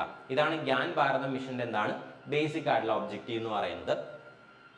ആൻഡ് ഈ ഒരു ഗ്യാൻ ഭാരതം മിഷൻ എന്ന് പറയുന്നത് it was launch by ministry of culture. Next question, the exercise cold response is associated with which of the following? Exercise cold response എന്ന് പറയുന്നത് ഇവയിൽ ഏതുമായിട്ടാണ് അസോസിയേറ്റ് ചെയ്തിരിക്കുന്നത് എന്നുള്ളതാണ് question. Option A Arctic council, option B BRICS, option C NATO and option D Shanghai corporation organisation. ഇവയിൽ ഏതുമായിട്ട് relate ചെയ്തിട്ടുള്ളതാണ് exercise cold response എന്നുള്ളതാണ് question. So the correct answer is option C, NATO. So NATO ആയിട്ട് ബന്ധപ്പെട്ടുള്ളതാണ് exercise cold response എന്ന് പറയുന്നത്. So exercise cold response is related to NATO. So NATO means North Atlantic Treaty Organisation. NATO stands for North Atlantic Treaty Organization. North Atlantic Treaty Organization. NATO stands for North Atlantic Treaty Organization. North Atlantic Treaty Organization ആണ് നാറ്റോയുടെ expansion എന്ന് പറയുന്നത്. So NATO stands for north Atlantic Treaty organisation. So north Atlantic Treaty organisation അല്ലെങ്കിൽ NATO conduct ചെയ്യുന്ന exercise ആണ് exercise cold response എന്ന് പറയുന്നത്. So Arctic റീജിയനിലാണ് എന്ത് ചെയ്യുന്നത് ഈ ഒരു നാറ്റോ എക്സസൈസ്. സോ ആർട്ടിക് റീജിയനിൽ വെച്ചിട്ടാണ് ഈ ഒരു എക്സസൈസ് കോൾഡ് റെസ്പോൺസ് എന്ത് ചെയ്യുന്നത് കണ്ടക്ട് ചെയ്യുന്നത്. സോ നാറ്റോയിലുള്ള കൺട്രീസ്, നാറ്റോ എന്നുള്ള ഈ ഒരു ഓർഗനൈസേഷനിലുള്ള കൺട്രീസിന് അവരുടെ ടെറിട്ടറീസ് ഡിഫെൻഡ് ചെയ്യാൻ സാധിക്കണം. അത് especially in the extreme cold weather of Arctic. Arctic region എന്ന് പറയുന്നത് എക്സ്ട്രീം തണുപ്പുള്ള റീജിയൻസ് ആണ്. ഈ എക്സ്ട്രീം കോൾഡ് റീജിയൻസിൽ എന്ത് ചെയ്യാൻ സാധിക്കണം, ഈ നാറ്റോ കൺട്രീസിന് അവരുടെ ടെറിട്ടറീസ് ഡിഫെൻഡ് ചെയ്യാനായിട്ട് സാധിക്കണം. അതിന് വേണ്ടിയിട്ട് എന്ത് ചെയ്യുക, അവരെ ട്രെയിൻ ചെയ്യുക എന്നുള്ള ഉദ്ദേശത്തോടുകൂടി കണ്ടക്ട് ചെയ്യുന്ന ഒരു എക്സസൈസ് ആണ് ഈ ഒരു എക്സസൈസ് കോൾഡ് റെസ്പോൺസ് എന്ന് പറയുന്നത്. സോ ബൈനേലി 2 വർഷം കൂടുമ്പോഴാണ് എന്ത് ചെയ്യുന്നത് ഈ ഒരു എക്സസൈസ് കോൾഡ് റെസ്പോൺസ് കണ്ടക്ട് ചെയ്യുന്നത്. Exercise cold response is conducted biennially. 2 വർഷം കൂടുമ്പോഴാണ് എന്ത് ചെയ്യുന്നത് ഈ ഒരു എക്സസൈസ് കോൾഡ് റെസ്പോൺസ് കണ്ടക്ട് ചെയ്യുന്നത്. ഇനി എന്താണ് ഈ നാറ്റോ എന്ന് ചോദിച്ചു കഴിഞ്ഞാൽ ഇതൊരു പൊളിറ്റിക്കൽ ആൻഡ് മിലിറ്ററി അലയൻസ് ആണ്. സോ നാറ്റോ എന്ന് പറയുന്നതാണ് ഒരു പൊളിറ്റിക്കൽ ആൻഡ് മിലിറ്ററി അലയൻസ് ആണ്. ഒരു പൊളിറ്റിക്കൽ അലയൻസും അതുപോലെ തന്നെ ഒരു മിലിറ്ററി അലയൻസും ആണെന്ന് ഈ ഒരു നാറ്റോ എന്ന് പറയുന്നത്. അതായത് നോർത്ത് അമേരിക്കൻ കൺട്രീസിന്റെയും അതുപോലെ തന്നെ യൂറോപ്യൻ കൺട്രീസിന്റെയും നോർത്ത് അമേരിക്കൻ കൺട്രീസിന്റെയും അതുപോലെ തന്നെ യൂറോപ്യൻ കൺട്രീസിന്റെയും ഒരു political and military alliance. So North America and Europe. So North American കൺട്രീസിന്റെയും യൂറോപ്യൻ കൺട്രീസിന്റെയും ഒരു പൊളിറ്റിക്കൽ ആൻഡ് മിലിറ്ററി അലയൻസ് ആണെന്ന് ഈ ഒരു നാറ്റോ എന്ന് പറയുന്ന 1949 എന്ത് ചെയ്യുന്നത് നാറ്റോ എസ്റ്റാബ്ലിഷ് ചെയ്യപ്പെടുന്നത്. So NATO was established in 1949. ഇനി നാറ്റോ എസ്റ്റാബ്ലിഷ് ചെയ്യുന്ന സമയത്ത് 14 ഫൗണ്ടർ കൺട്രീസ് അല്ലെങ്കിൽ 14 മെമ്പർ കൺട്രീസ് മാത്രമാണ് നാറ്റോയുടെ എസ്റ്റാബ്ലിഷ്മെന്റ് ടൈമിൽ ഉണ്ടായിരുന്നത്. പക്ഷേ ഇപ്പൊ നാറ്റോയുടെ സ്ട്രെങ്ത് എന്ന് പറയുന്നത് ഇറ്റ്സ് 32. സോ നിലവിൽ നാറ്റോയിൽ നോർത്ത് അറ്റ്ലാന്റിക് ട്രീറ്റി ഓർഗനൈസേഷനിൽ 32 കൺട്രീസ് ഉണ്ട്. ഇനി 32ാമത്തെ കൺട്രി എന്ന് പറയുന്നത് ഇറ്റ് വാസ് സ്വീഡൻ. സ്വീഡൻ ആയിരുന്നു 32ാമതായിട്ട് നാറ്റോയിൽ ജോയിൻ ചെയ്ത മെമ്പർ എന്ന് പറയുന്നത്. It was in 2024. 2024 എന്ത് ചെയ്യുന്നത് 32ാമത്തെ മെമ്പറായിട്ട് നാറ്റോയുടെ 32ാമത്തെ മെമ്പറായിട്ട് എന്ത് ചെയ്യുന്നത് സ്വീഡൻ ജോയിൻ ചെയ്യുന്നത്. ആൻഡ് 31st മെമ്പർ എന്ന് പറയുന്നത് it was Finland. So 31st member എന്ന് പറയുന്നത് ഫിൻലാൻഡ് ആയിരുന്നു. സോ 32nd മെമ്പർ സ്വീഡൻ ആണ്, joined in 2024. But 31st member എന്ന് പറയുന്നത് ഇറ്റ് വാസ് ഫിൻലാൻഡ്. ഫിൻലാൻഡ് ഒരു വർഷം മുന്നേ 2023 തന്നെ എന്ത് ചെയ്തു നാറ്റോയിൽ ജോയിൻ ചെയ്തായിരുന്നു. അപ്പൊ ഇതാണ് നോർത്ത് അറ്റ്ലാന്റിക് ട്രീറ്റി ഓർഗനൈസേഷൻ. ഇനി നാറ്റോയുടെ ഒരു ക്വസ്റ്റ്യനും കൂടി വേണമെങ്കിൽ ചോദിക്കാൻ ചാൻസ് ഉണ്ട്. ഹെഡ് ക്വാർട്ടേഴ്സ് എവിടെയാണെന്നുള്ള കാര്യം. ഹെഡ് ക്വാർട്ടേഴ്സ് എന്ന് പറയുന്നത് ബെൽജിയത്തിലുള്ള ബ്രസൽസിലാണ് എന്ത് ചെയ്തിരിക്കുന്നത് ഹെഡ് ക്വാർട്ടേഴ്സ് ലൊക്കേറ്റ് ചെയ്തിരിക്കുന്നത്. So the headquarters of NATO is located in Brussels. ബെൽജിയത്തിലെ ബ്രസൽസിലാണ് എന്ത് ചെയ്യുന്നത് നാറ്റോയുടെ ഹെഡ് ക്വാർട്ടേഴ്സ് എന്ത് ചെയ്തിരിക്കുന്നത് ലൊക്കേറ്റ് ചെയ്തിരിക്കുന്നത്. അപ്പൊ ഇതൊക്കെയാണ് നാറ്റോ ആയിട്ട് ബന്ധപ്പെട്ട് അറിഞ്ഞിരിക്കേണ്ട മെയിൻ ആയിട്ടുള്ള ഫാക്ച്വൽ പോയിന്റ്സ് എന്ന് പറയുന്നത്. അപ്പോൾ ഇന്നത്തെ ഈ ഒരു സെഷനിൽ നമുക്ക് തൽക്കാലം ഇത്രയും ക്വസ്റ്റ്യൻസ് വെച്ചിട്ട് വൈൻഡപ്പ് ചെയ്യാം. മാർച്ചിലെ കറണ്ട് അഫയേഴ്സിൽ കുറച്ച് ക്വസ്റ്റ്യൻസും കൂടെ ബാക്കിയുണ്ട്. മേ ബി നമ്മളതൊരു നെക്സ്റ്റ് വീഡിയോ സീരീസ് ആയിട്ട് മന്ത്ലി കറണ്ട് അഫയേഴ്സിന്റെ നെക്സ്റ്റ് ഒരു വീഡിയോ സെഷനായിട്ട് നമ്മളത് ചിലപ്പോൾ നിങ്ങൾക്ക് എത്തിക്കും. അല്ലെന്നുണ്ടെങ്കിൽ വീക്ക്ലി കറണ്ട് അഫയേഴ്സിനകത്ത് തന്നെ ബാക്കിയുള്ള ക്വസ്റ്റ്യൻസ് നമുക്ക് ഇൻക്ലൂഡ് ചെയ്യാം. ഓക്കെ, അപ്പോൾ ഇതാണ് മാർച്ച് മന്തിൽ നടന്നിട്ടുള്ള വളരെ ഇമ്പോർട്ടൻ്റ് ആയിട്ടുള്ള ചില കറണ്ട് ഇവന്റ്സും അതുമായിട്ട് റിലേറ്റ് ചെയ്തിട്ടുള്ള ക്വസ്റ്റ്യൻസ് എന്ന് പറയുന്നത്. So remaining questions may be next ഇതിന്റെ പാർട്ട് 2 എന്നുള്ള രീതിയിൽ ചിലപ്പോൾ ഒരു വീഡിയോ സീരീസ് ആയിട്ട് നമ്മൾ ചെയ്യും. അല്ലെന്നുണ്ടെങ്കിൽ ഏപ്രിൽ മന്തിലെ കറണ്ട് അഫയേഴ്സിന്റെ കൂട്ടത്തിൽ ഞാനത് ഇന്റഗ്രേറ്റ് ചെയ്യും അല്ലെങ്കിൽ ഇൻകോർപ്പറേറ്റ് ചെയ്യും. അപ്പോൾ തൽക്കാലത്തേക്ക് നമുക്ക് ഇന്നത്തേക്ക് ഒരു സെഷൻ വൈൻഡപ്പ് ചെയ്യാം. നിങ്ങളുടെ ഫീഡ്ബാക്സും ഒപ്പീനിയൻസ് ഒക്കെ കമന്റ് സെക്ഷനകത്ത് കമന്റ് ചെയ്യുക. സോ നെക്സ്റ്റ് സെഷനിൽ വീണ്ടും മീറ്റ് ചെയ്യുന്നവരെ താങ്ക് യു.